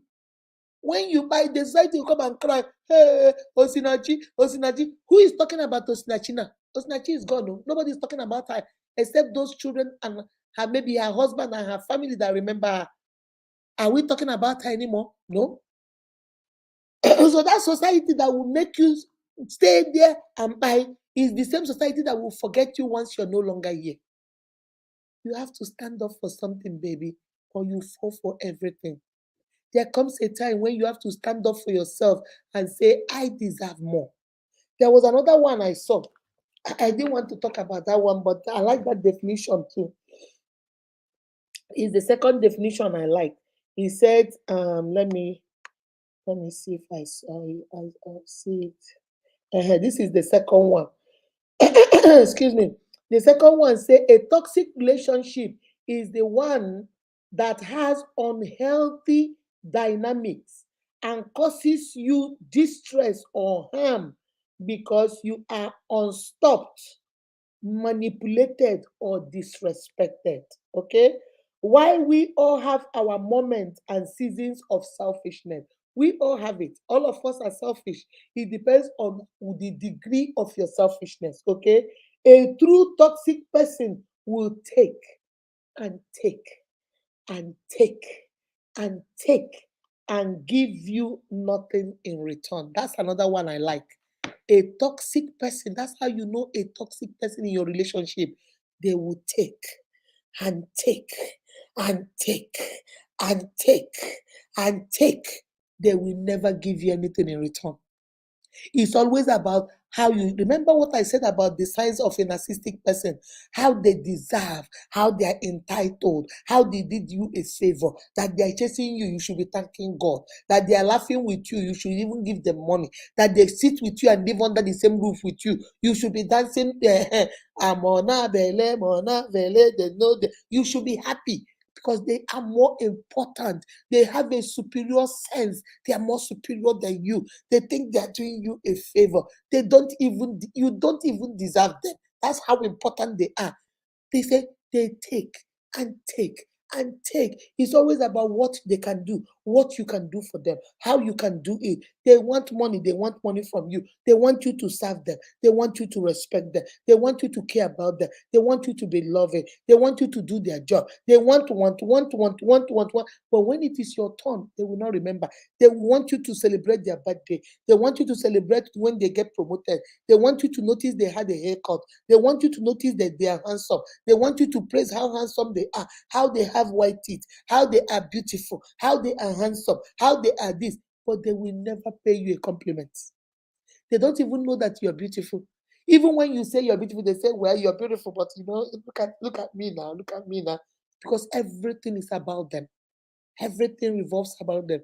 That's another definition I like. He said they will take and take and take and take and take and take and take and take, but they will never give you anything in return. My unique. Like I tell you, I don't tell you to leave. I just give you the facts. I give you the facts. I started with what is the definition of what a toxic relationship is. I talked about the signs that you are in a toxic relationship. I talked about drama all the time. They are very controlling. They don't care about your welfare. They are consistently doing something. They do, they act, they forgive, they move on, they repeat. They have the same sense. They are superior. They are so entitled. They so think they deserve everything. We talked about the signs of if you to know you're in a toxic relationship. Then I talked about why is it hard for us to leave it? Why? I talked about the 7 reasons why we don't want to leave. Number one, we are ashamed. Number two, we feel guilty. We don't want people that depend on us, on that relationship, to feel like we abandoned them. Then we talked about we don't know any better. When you know better, you do better. So some of the times we don't even know it's toxic. We think it's normal. Maybe we grew up in a family like that where our father did the same thing to our mom. So we think, okay, that's normal. Now my mom did it, auntie did it, and my other auntie, that's how the husband was. It's a common thing. So you don't know. And then when you come under my voice and hear things like this, you're like, wow. So this is not normal. So that is number 3. You didn't know. So what will you leave? You have no reason to leave. You didn't know it was abnormal. And then number 4, we talked about societal pressure, the pressure the society puts on you. We talked about number 5, parental pressure. Your parents say you must stay there. Don't come and bring disgrace to us. Don't come and bring shame. You must stay in that relationship. We have already told the village people that this boy is coming to marry you. He's not married you. He's coming to marry you. And now you want me to go back and tell them he's not coming anymore. No, he will change you. You must be there. And then we talk about peer pressure. Peer pressure. Everybody in your circle is married. Everybody in your circle has a boyfriend. Everybody in your circle is dating a rich man. Everybody. So now, if you see that little boy will not get anything, will like you don't want to date him because you are 5 of us in a circle. Stella married a multimillionaire. Akindeji married a multimillionaire. Adebisi married a multimillionaire. Evangelist married a. Am I the only one that is going to marry Dennis? That is just student. No. Oh, I must go get me a rich man too. So the peer pressure. And then finally, number 7, some of us think is wasted time, especially when we have invested time in it. My dear, for every investment, there must be a dividend. I have invested my time in this relationship. You think I'm going to walk away? No, we must see Ishi and all there. He must end the marriage. Even if it's boost, always, we will be boozing, we will be buzzing until we get into the altar. As we are at the altar, we are moose and buzzing and moose and buzzing. But I can reach here, we're not going anywhere. And there are so many other reasons why people don't want to leave. I'm going to put the link and I want to hear from you. What other reasons do you think why they don't want to leave? And finally, I now talked about if you find yourself in this situation and you don't know what to do, baby, communication is the key. Now you know better. Go out there and do better for yourself. Sit yourself down. Write down everything I have said. Which category do you fall in? Which category does your boyfriend or your girlfriend fall in? Have a conversation. That is where everything starts. Sit there because he too might not know. Just like you did not know you were in a toxic relationship. Maybe that's what he saw growing up, his father yelling and screaming and yelling at the mom. So he thinks it's okay. Maybe he does not know. Or maybe she also does not know. So you give them that opportunity. Or you can get this video if you don't want to write it down. Turn it on and say, but sweetheart, sit down. Let's listen to this woman. I want us to hear this woman. And then when you finish, you say, baby, what do you think? Do you think we're in a toxic relationship? Do you think there is something we can change? And then listen and hear him. If he tells you, you know what, let me tell you something. If you don't like it this way, this is the door out. Baby, maybe it is time you look at that door and keep going and save your own self. Your safety is important. Your well-being is important. Your happiness is important. If you guys are married, it's a different ball game because now children are involved. That's why I teach you guys before you even get there. A failed relationship is better than a failed marriage. Before you even because when you get to marriage, it becomes complicated. Children are involved, other things are involved, family members, all these in-laws, everybody's involved. So now more people are gonna be hurt. So sometimes people, that's another number 8 reason why people don't leave, because they have waited and they are now into the marriage. Now that is the marriage, is very hard for them to go for a divorce or a separation. So they are stuck. That's why I empower you guys. Now that it is single, now that you're dating, now you're seeing the sign, put a stop to it. Do something about it now before you get to the destination where you're going. All right? So, guys, that's where I'm going to stop. Let me put the link in case anybody wants to add something before I leave. Ihe jamara dike eruego, egwe chenjigo. Stephanie Uche, if you're still here, come in, baby. If you're still here, click on the link and come in, Stephanie Uche. Ihe jamara dike eruego, egwe chenjigo. Ihe jamara dike eruego, egwe awụgharịa. Enwere mpakasị. Ọ na-emekasị. Asị m ebube dike. Nwanyị manarịa. Achala ugo dike. Step aside for the game changer. Ude ude ude ude. Onye a na-ekwu maka ya batago. Ude ude ude ude. Enwere mpakasị. Ọ na-emekasị. Asị m ebube dike. You know, be word changer. I will change him. This lady I was telling you guys, yesterday I was awake for a long time talking to her. I said, baby, you don't want that boy. Mama, you need to stop saying this. I don't like when you talk like that. I say, you don't like the truth, but I'm going to tell you the truth. You do not like that boy. What you want is, now that he is with your girlfriend, you want him. You don't like the boy, my dear sister. This boy asked you out for 8 solid months. 8 months. In his only 2 ways, the little money he had, he asked you out. And you said, nehi kaba. You say you are not doing it. Then finally, when the man now moved on to your friend, and now he's working for them, they are in love, they are getting married, I think, either she said the first week of July. All of a sudden now you're calling Mama Unique. Mama Unique is not fair. What is fair? You didn't like the man. You say he is poor, he's not your type, he is slim and dark. You like fair men and men with big muscles. That's what you told me. I said, your friend did not call you. The man did not call me. You called me. So I'm going based on what you told me. That's why when you talk, I don't interrupt you. I keep quiet and I listen so that I can get my point. Baby, you don't want that man. You just want the idea of the man. Because now you're thinking like, oh, your friend is going to get married. They are happy. They have moved to Asaba. They now got a big house. They have a bungalow they rented. They are doing good. You are just jealous. You don't want that man. You don't like that man. But that is the human being for you. We like what we can't have. The one we can have, you don't want to. You see that man that likes you at your job, always giving you lunch. Oh, foolish man, you want Oga. Oga no, they look your way. You don't do everything to seduce Oga. Oga no, they look your way. But no Oga you want. This one that can do anything for you, that worships the ground you walk on. No, Nehikeba, you don't want that one. Why would you want that one? Rubbish. You don't need that one. You need the Oga. After 2 3 years of you sleeping with Oga, Oga go dump you, go get one girl from your village. It's not fair. I will swear for that man. Eh? My God, we punish him. Ah, ah, ah. The God I worship, the kind of thunder. Oh, Jesus. Ah, the kind of thunder that will fire that man is still doing press up. Ah, God, these men are wicked. Oh, men are wicked.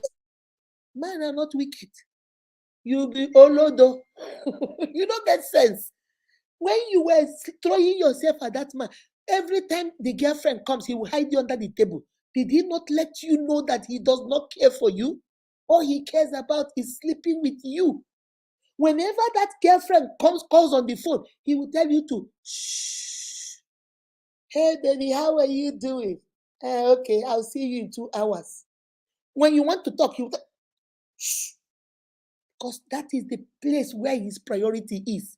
You be sleeping person, you be sleeping partner, you be sexual person, he no need you for nothing.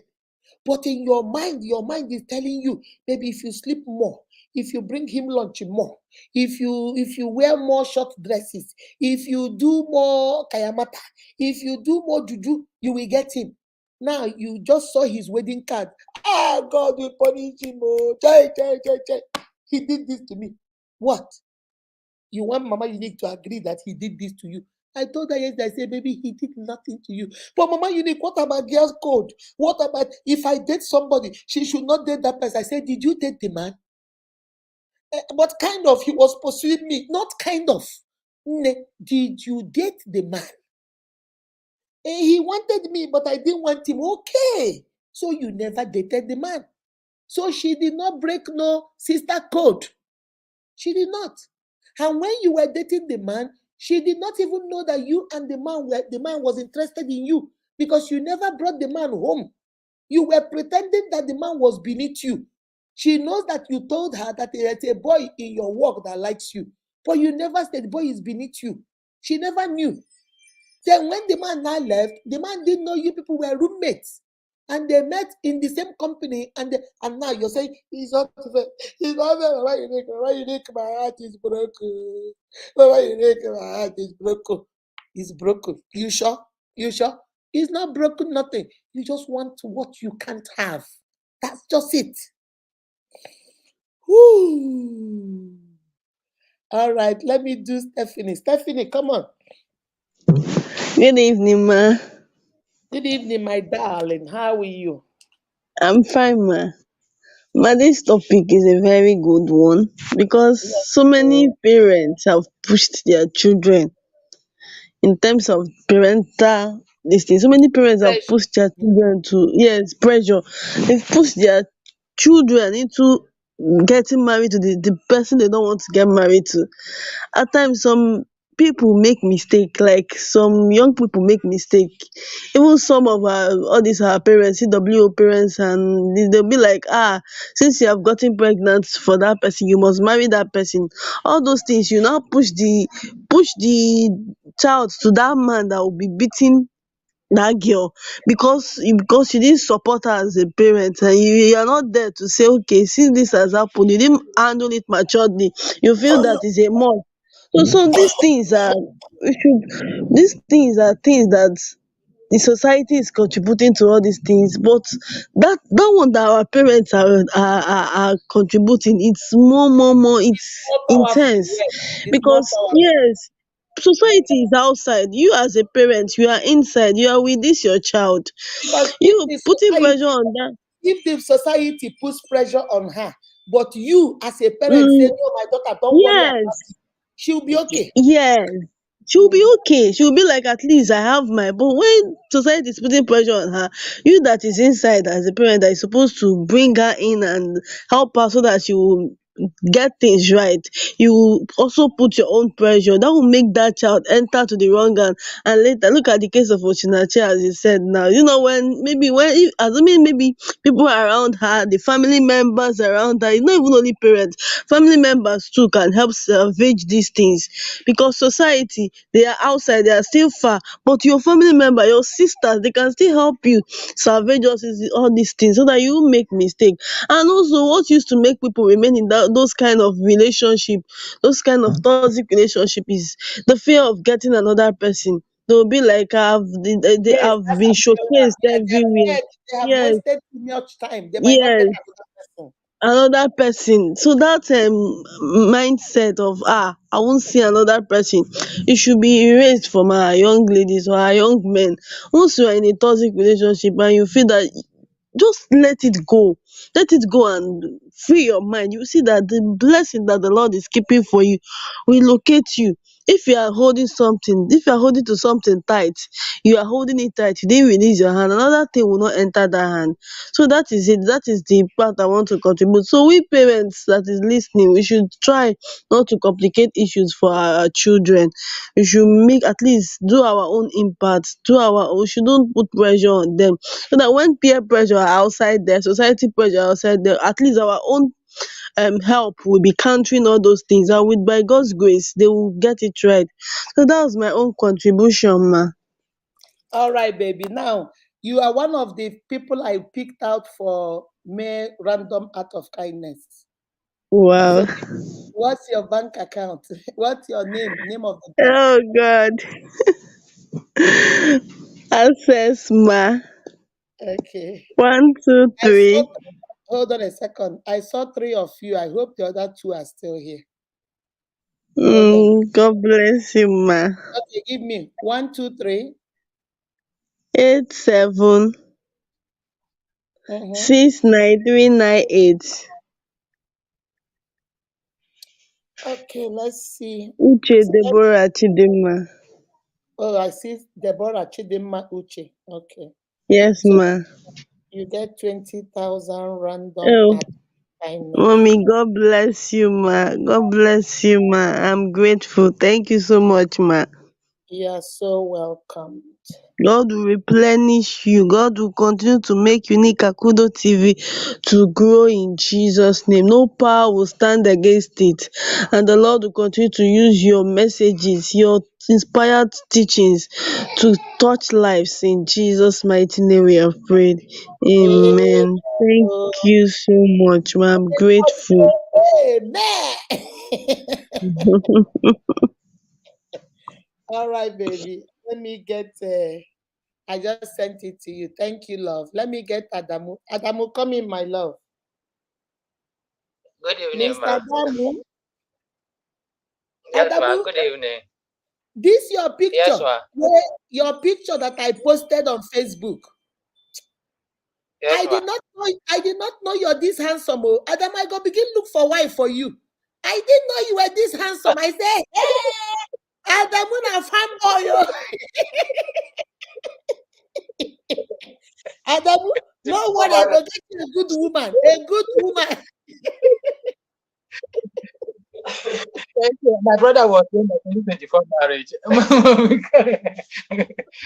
Tell your brother, we Good have to evening. get you a good wife. A very good one. I said, He's see, I was telling my husband, I said, look at Adamu. Oh. Adamu fine, oh, not be small fine.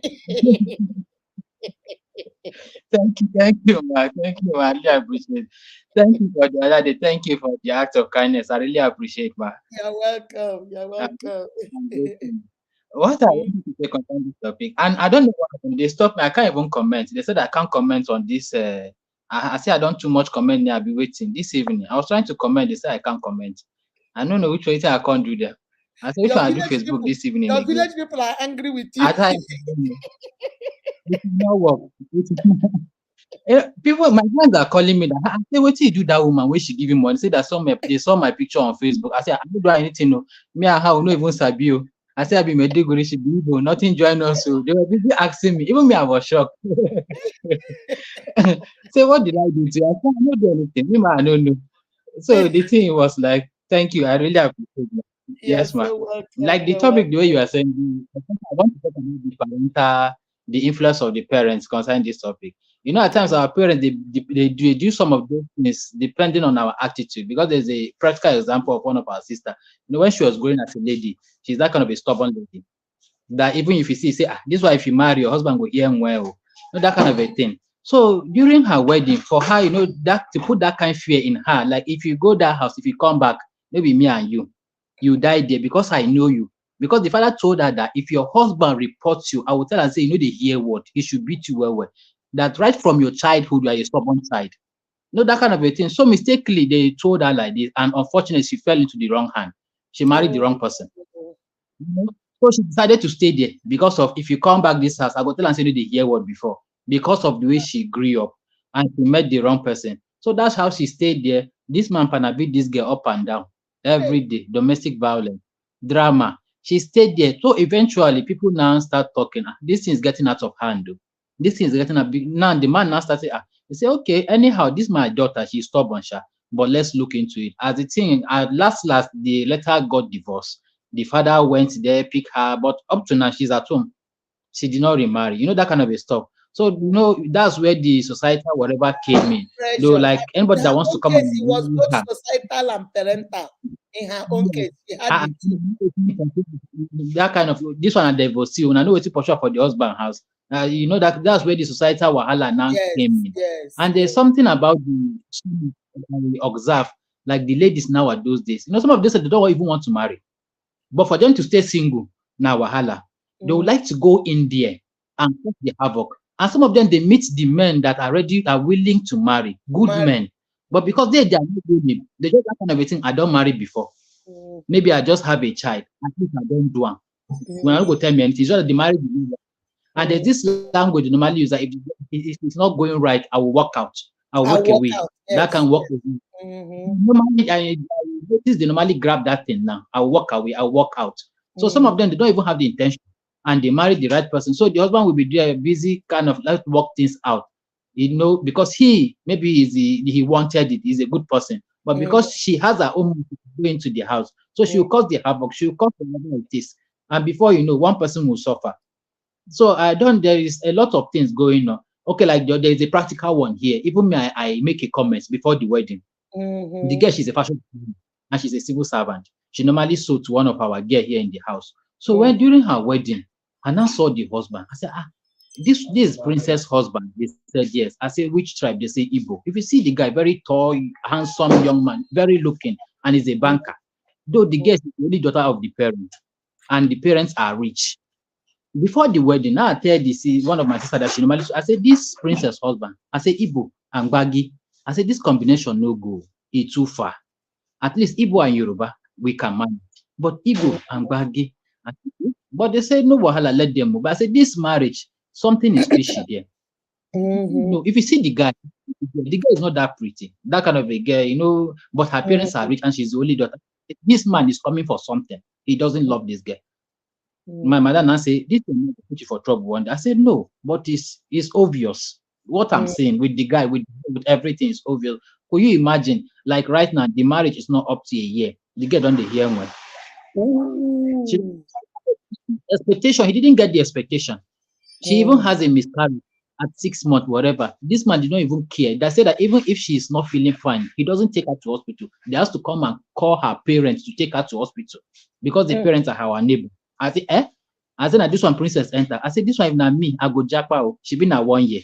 While I go wrong, I won't sit there. But you know, because of the society, because of the people, and because of the father is rich, the shame, the father no one make they say, and the daughter came back home.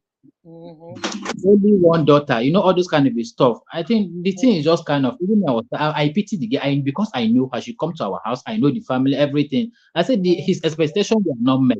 Maybe he expects something big after the wedding. Maybe a gift of house, whatever. The man has given the guy, he bought her a car. If I married you, if you be big man picking, that's the way some of us think. I married you because I think say your papa go settle us. Then your papa can't give us 1 million. Now, so I go take you and beat you. Say, wait till be 1 million. I thought your father was going to give us a house, an airplane. Yes. So the expectation was not meant. You know, that's just the kind of the stuff that people have to look onto. I think I have to go. Our time for prayer is 8:30. All right, my brother. That's okay, baby. That's okay. Bye-bye. All right. Ezechukwu blessing. Is Ezechukwu blessing here? If Ezechukwu blessing is here, let her click and come in. I think she's the second person. Where did I write the list again? I can't find where I wrote the list.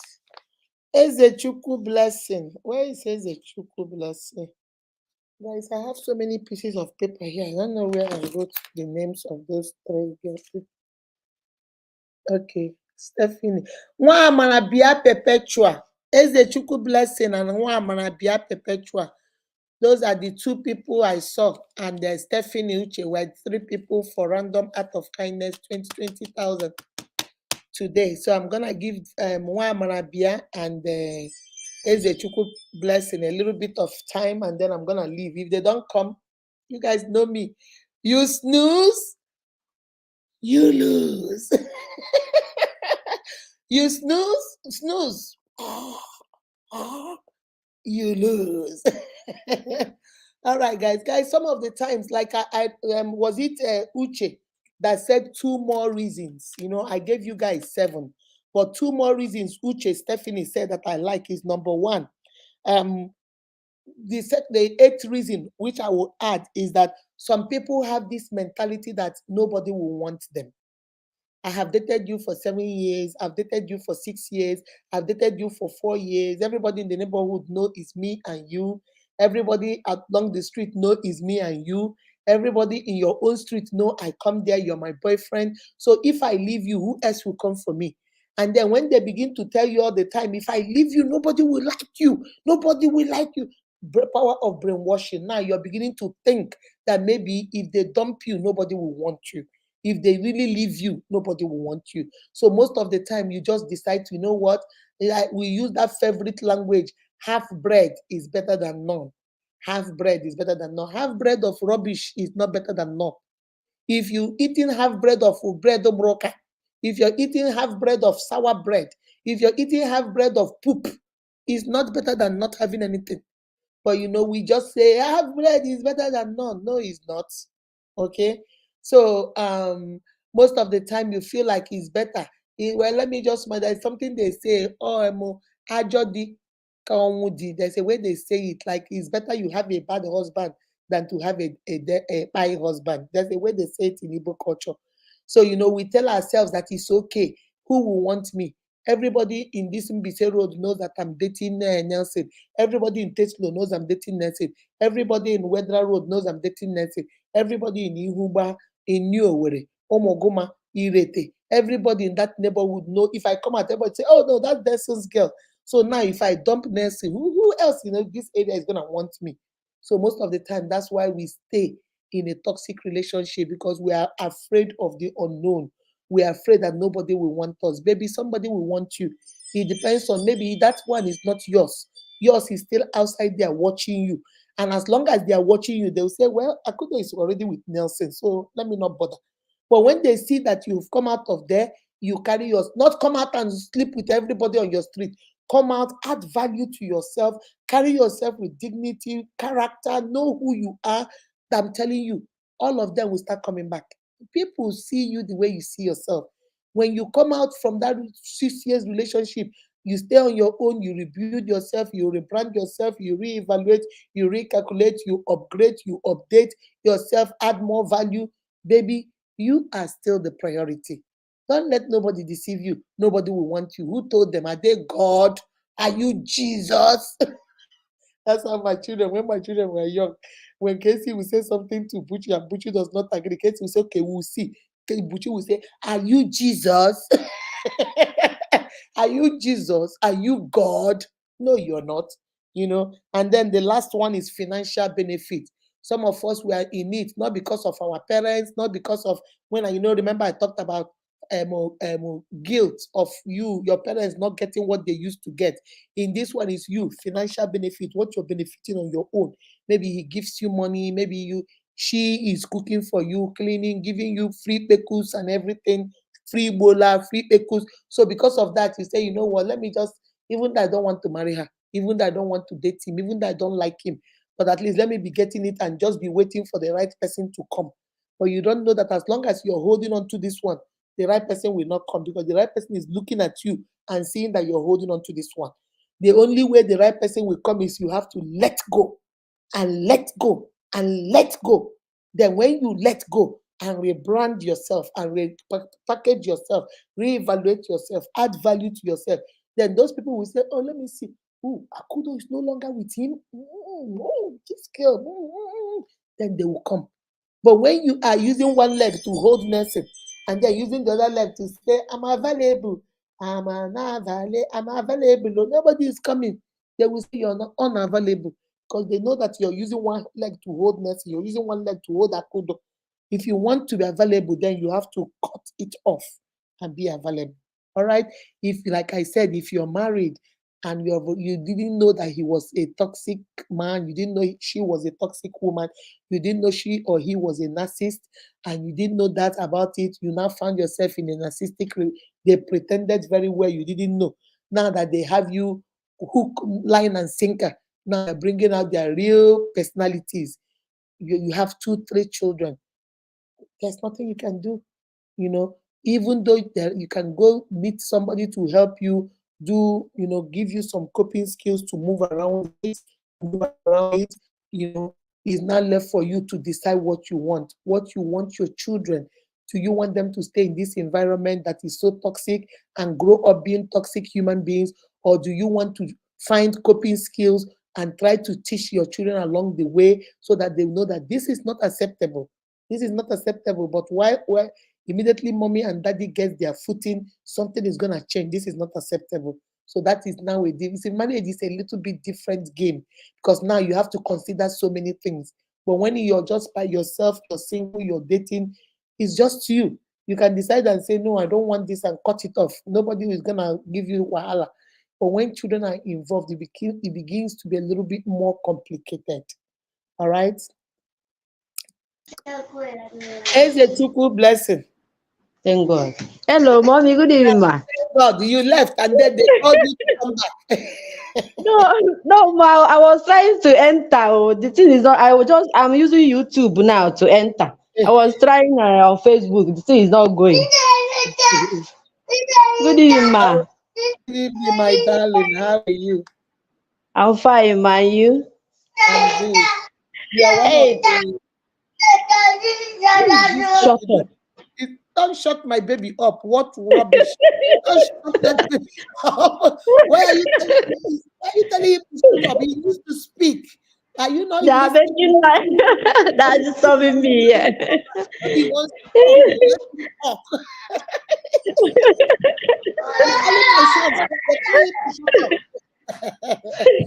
All right. Give me what bank do you use?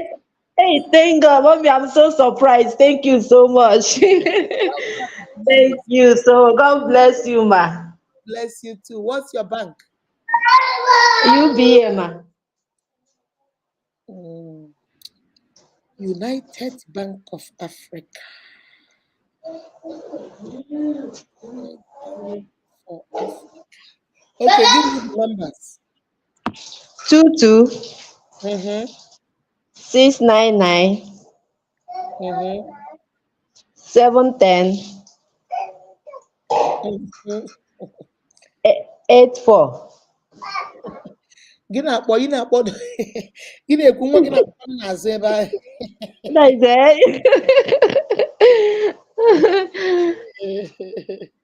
Children are so beautiful. They are so good. They make you laugh.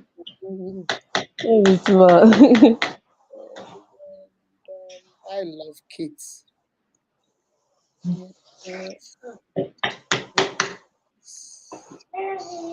So you are one of the receivers of Mere Random Act of Kindness 20. Thank you so much, ma. God bless you for me, ma. You are so welcome.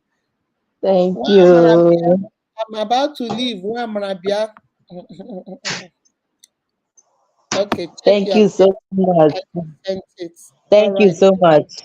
Take God care of bless you, ma. All right. Bye And bye. you too, ma. Thank you. Good night, ma. Good night. All right, guys. I'm about to leave you guys. Marabia is not here. All right. I'm about to leave you guys. I'll see you guys on Thursday.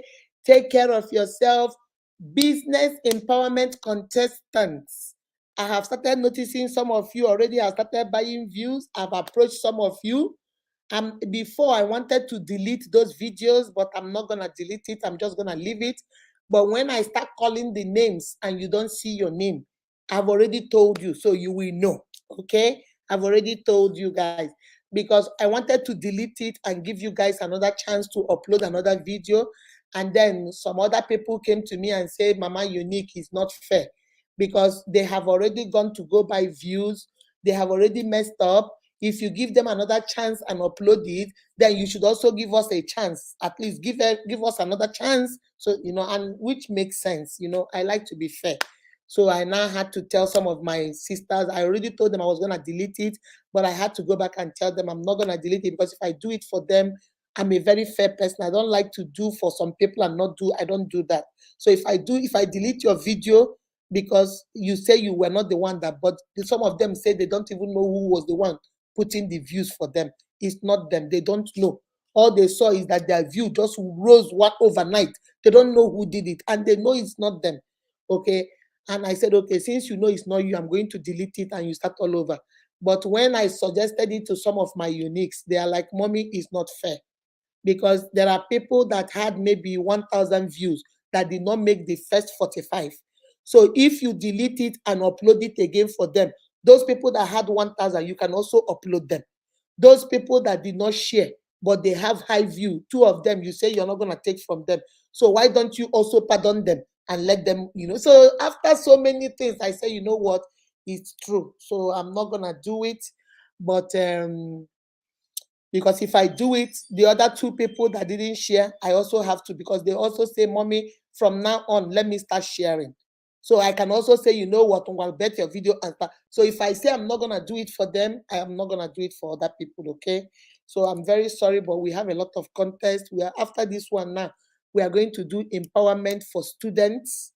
And what did somebody say? They want us to do 500,000 for students. If you're a student and you have not received any business empowerment and you've been following this page, you have received maybe 5,000, 2,000. No, you have not received all this empowerment like 100,000, 50,000, random act of kindness, and you're a student. So we are going to do that. Somebody wants to do that. And then another one, there was another one. So I can't remember. There was another one somebody say he wants to do. But we're going to do so. Even if you don't get this one, you might get another one, okay? And we will also keep doing business. That's what we do. We'll also find business again and do. So remember to reply to your comments. Remember to share. You see, now Facebook has learned a very bad one. Very, very bad one.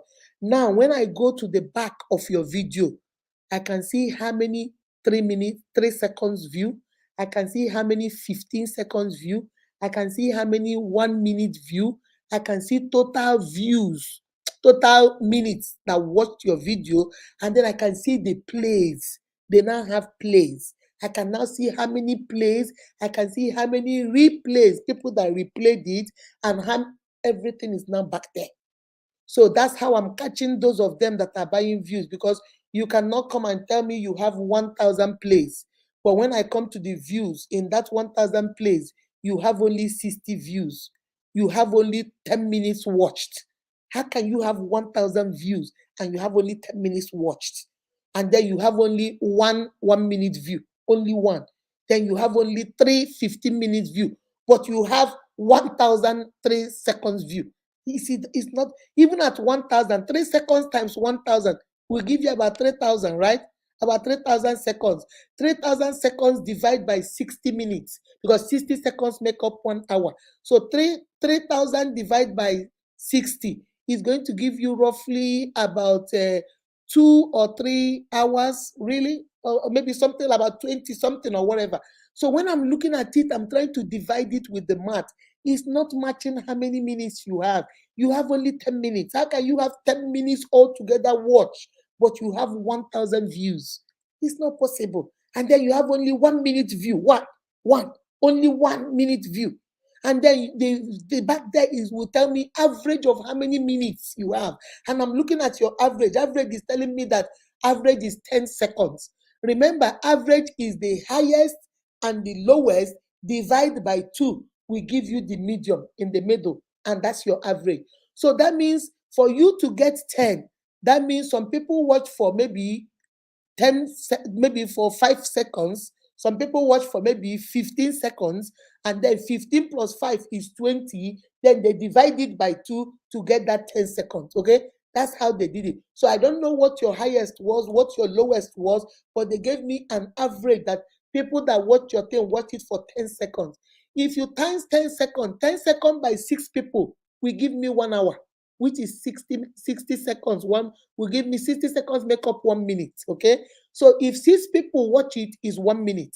If 6 people watch it, it's 2 minutes. So if 60 people watch it, 60 times 1, it should be 60 minutes, right? Good. But why is your own reading only 10 minutes and yet you have 1,000? See, guys, that's how I calculate it, and I know that you have added some views somewhere and it's not working. All right. So those of you have reached you guys in your messenger. I've spoken to you guys, so you guys know what I'm talking about. Rabia, you left. They called you to come back, right? No, mommy, no. I was trying to look for the link. I've been here, man. I was trying to look for the link. So I went to YouTube. So I entered through YouTube. I even heard when you said that you'll be going. All right. What bank do you use? Okay, Zenith Bank, ma. Zenith. I always have problem with Zenith, but let's try.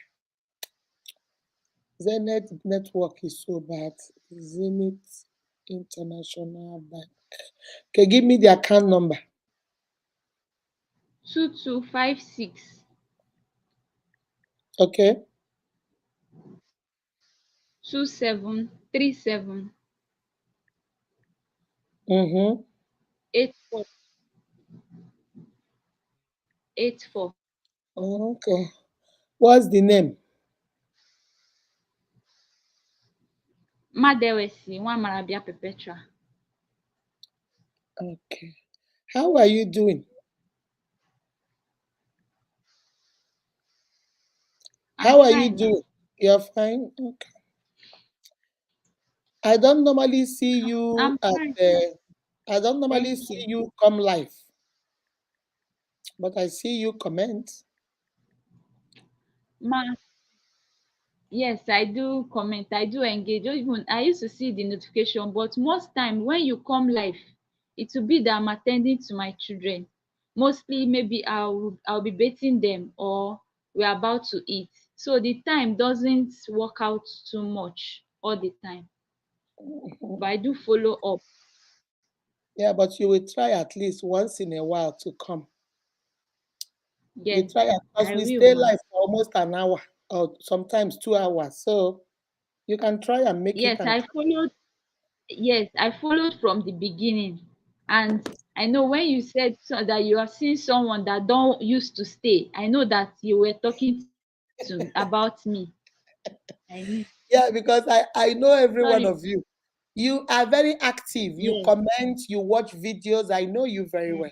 You comment, you watch video. You're one of the active, but you don't. Whenever you come live, you put your head. Live. I'm not active. Whenever you put your head, you comment a little bit and you go, and you leave, and then you come back again and check.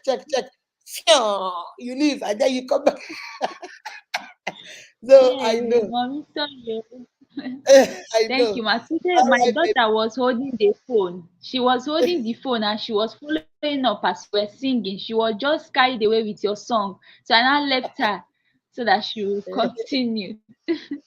Then we're All right, eating. baby. I've sent it to you. All right. Thank you very much. Okay. I'm so grateful. Thank you. I'm All so right. grateful. Thank You're you. so welcome. All Yeah. right. Bye bye. All right, my uniques. I'm about to leave. Let me see anything in the comment section before I leave. Why don't we let go of toxic, my dear sister? It's a $1 million question. But today I think we've broken it down a little bit. And like I told you guys, you don't need to eye yourself in that relationship. It's okay. I remember when my husband started domestic violence with me, I told my parents, they asked me to keep ending, that I didn't have any man in their house again. No, I must stay there. Yeah, that's what we do. That's family parental pressure. We tell our children because we are ashamed, we are guilty. We don't want to lose financial benefits. We don't want people to laugh at us. We don't want people to talk about us. So we tell our children, go back, oh, your papa. Do you know how many times your father hit me? Anyway, go back there, go back there, go back, go back. And then you go back there, and then when you buy, hey, hey, my daughter, oh, hey, my son, oh, hey. But when you were crying, nobody listened, you know. So, but like I told you guys, there comes a time when you need to be selfish. You are a grown woman, you're a grown man. You're not going to be disobedient, but your safety comes first.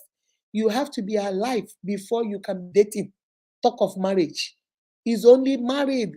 Marriage and relationship is for the living. It's not for the high person. It's not for the dead. So you have to first of all make sure self-preservation. Preserve your own self. That is your right. That is your human fundamental right. Self-preservation. Preserve yourself. Take care of yourself. If it's not working, it's not working. Don't worry about the shame. Let them talk. And so that's why I do this. I want to help you build yourself so up that you don't care what they say. Yes, Akudo dated the Chinda for 6 years and then broke up. Now Akudo is in Port Harcourt working in a company doing her say, and so is Akudo the first? Is Akudo the last? Are you the first? Are you going to be the last? No. Life moves on. Life moves on. They say when you fall off a horse, don't stay out, because once you stay out, you will never ride on a horse again. They tell you to get up, get back on.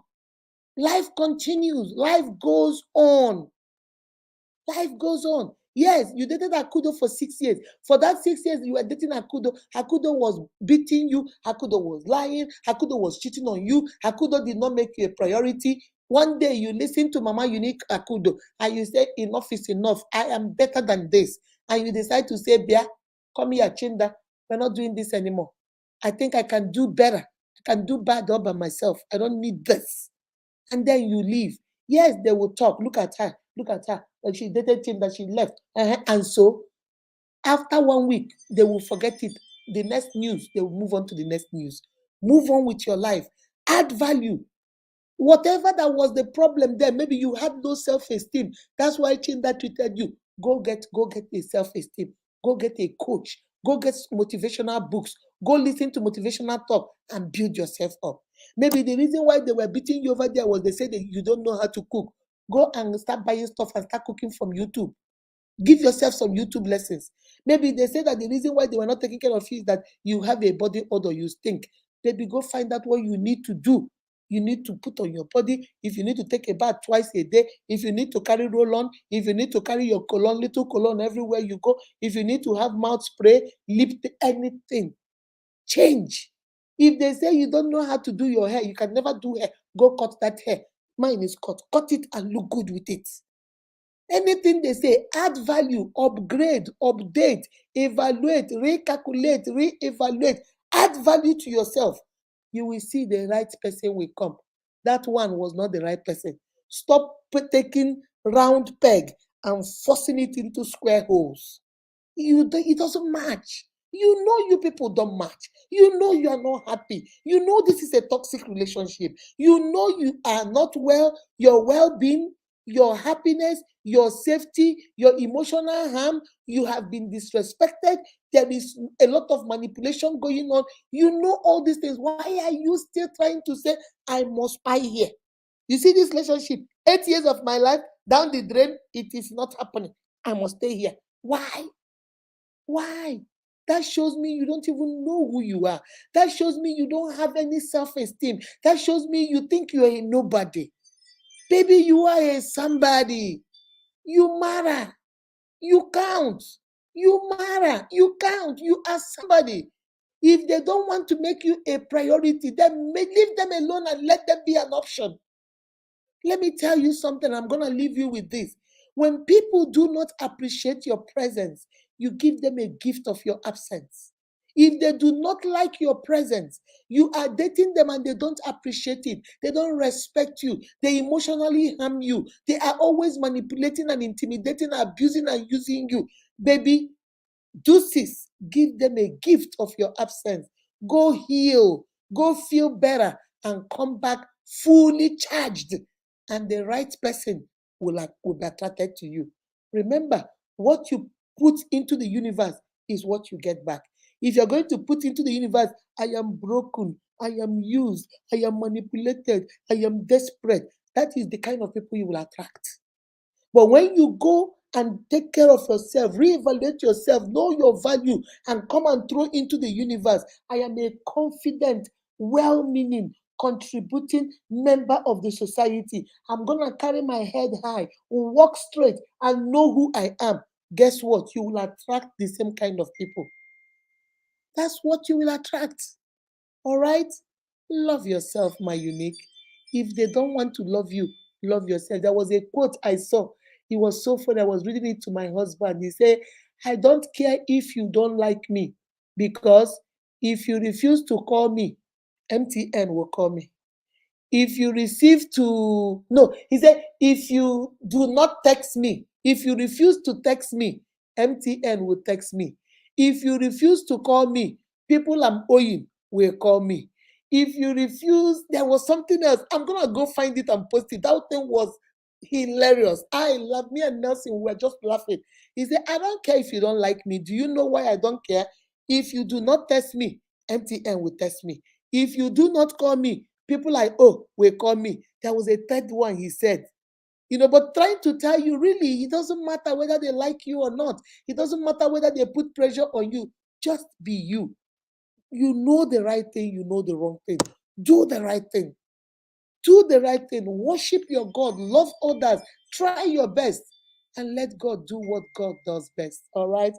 I love you guys. Remember, you are beautifully and wonderfully made by God. That is why every single one of you is unique. Be kind to yourself and to each other. Let me see. There was a fourth person. I've given 4 people now. There's one more person. Let me see if that person is still here.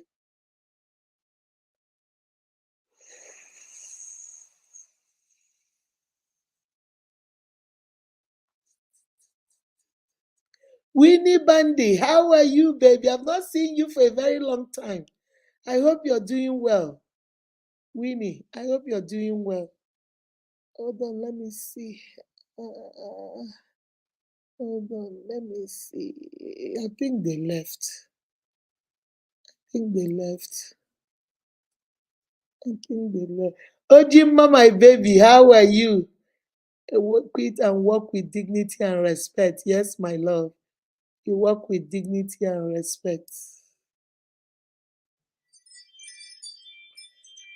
Adebisi Bose, are you still here? I think she's the 4th person. Did I write her name somewhere? I have a lot of.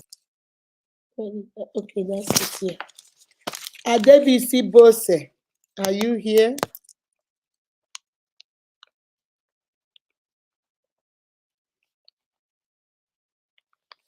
Adebisi Bose, are you here? Click on the link and come in. If not, I'm about to leave. I'm about to leave. I'm about to leave. A failed marriage is better than a failed relationship is better than a failed marriage. That's right. That is so right, my love. John Ransford, how are you doing, my darling? I've been watching them, Ransford. Mama, a word is enough for the wise. That is what the Bible teaches us. That's right, baby. Those that have ears, let them hear. That's right. That is so right. This relationship often involve manipulation, control, emotional abuse, or physical abuse. You're right. John, you're a very, very smart man. You're very, very smart. They can be draining, damaging self-esteem, and preventing personal growth. Yes, they can be very unique. You don't even understand. When you hear that word draining, you know how something will drain your toxic relationship will drain you. Hey, Jesus Christ. It would like it's sucking your blood, like every time you're tired of fighting, you're tired of screaming, you're tired of yelling, you're tired of being afraid, you're tired of anxious, you're tired of being anxiety, you're tired of being stressed out, you are just tired of being tired. Drain. Oh my God. It takes the life out of you. I'm telling you, they can drain you. Narcissistic personalities, they can, if you date them, they drain life out of you. And unique. Don't say you will change him, oh. Baby, you ain't changing nobody. This is a sickness. They cannot change. You can have coping skills to cope with him, but they don't change. Control issues. One partner tries to, they like controlling. Narcissistic people. Chinda, how are you doing? Narcissistic people like to control you. Whoa, John is writing an episode. John is really radio. John was really, now I'm seeing his write-up. Emotional abuse. This can involve verbal attacks, threats, manipulation, manipulating someone, questioning their own, or withholding affection. Yes, they use, do you know how they withhold affection from you? My unique, how I wish you guys would know. They withhold attention, they keep malice with you. You stay on the same bed with them, but they lay down at the edge of the bed where their body will not touch you. Even if you accidentally sleep, you know how you sleep and your body might touch them, they will withdraw. They intentionally withdraw attention from you. You live in the same house, you cook, they don't eat your food. When you come to the living room, they go to the parlor.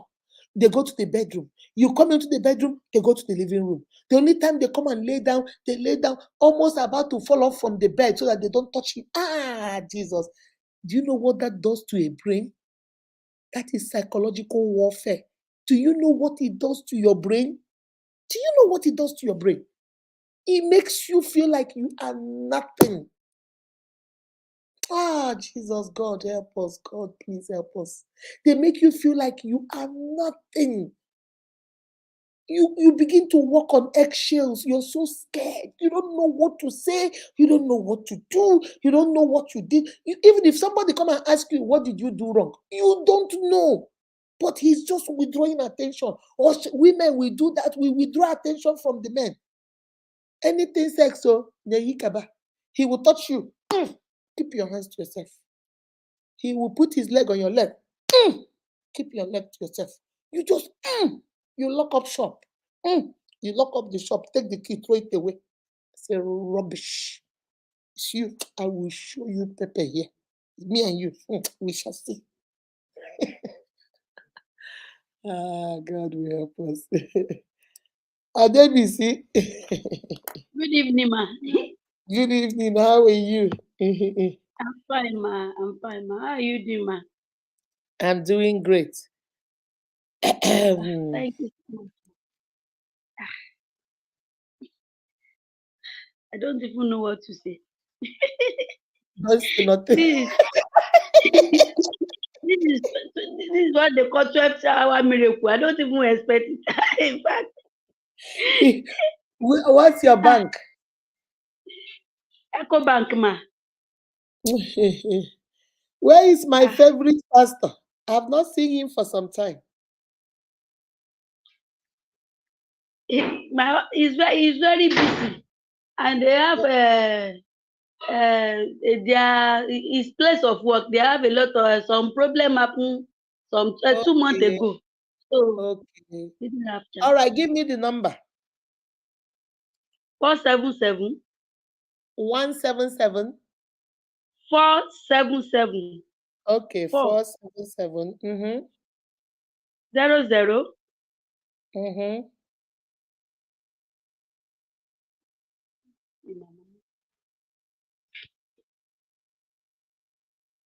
Okay.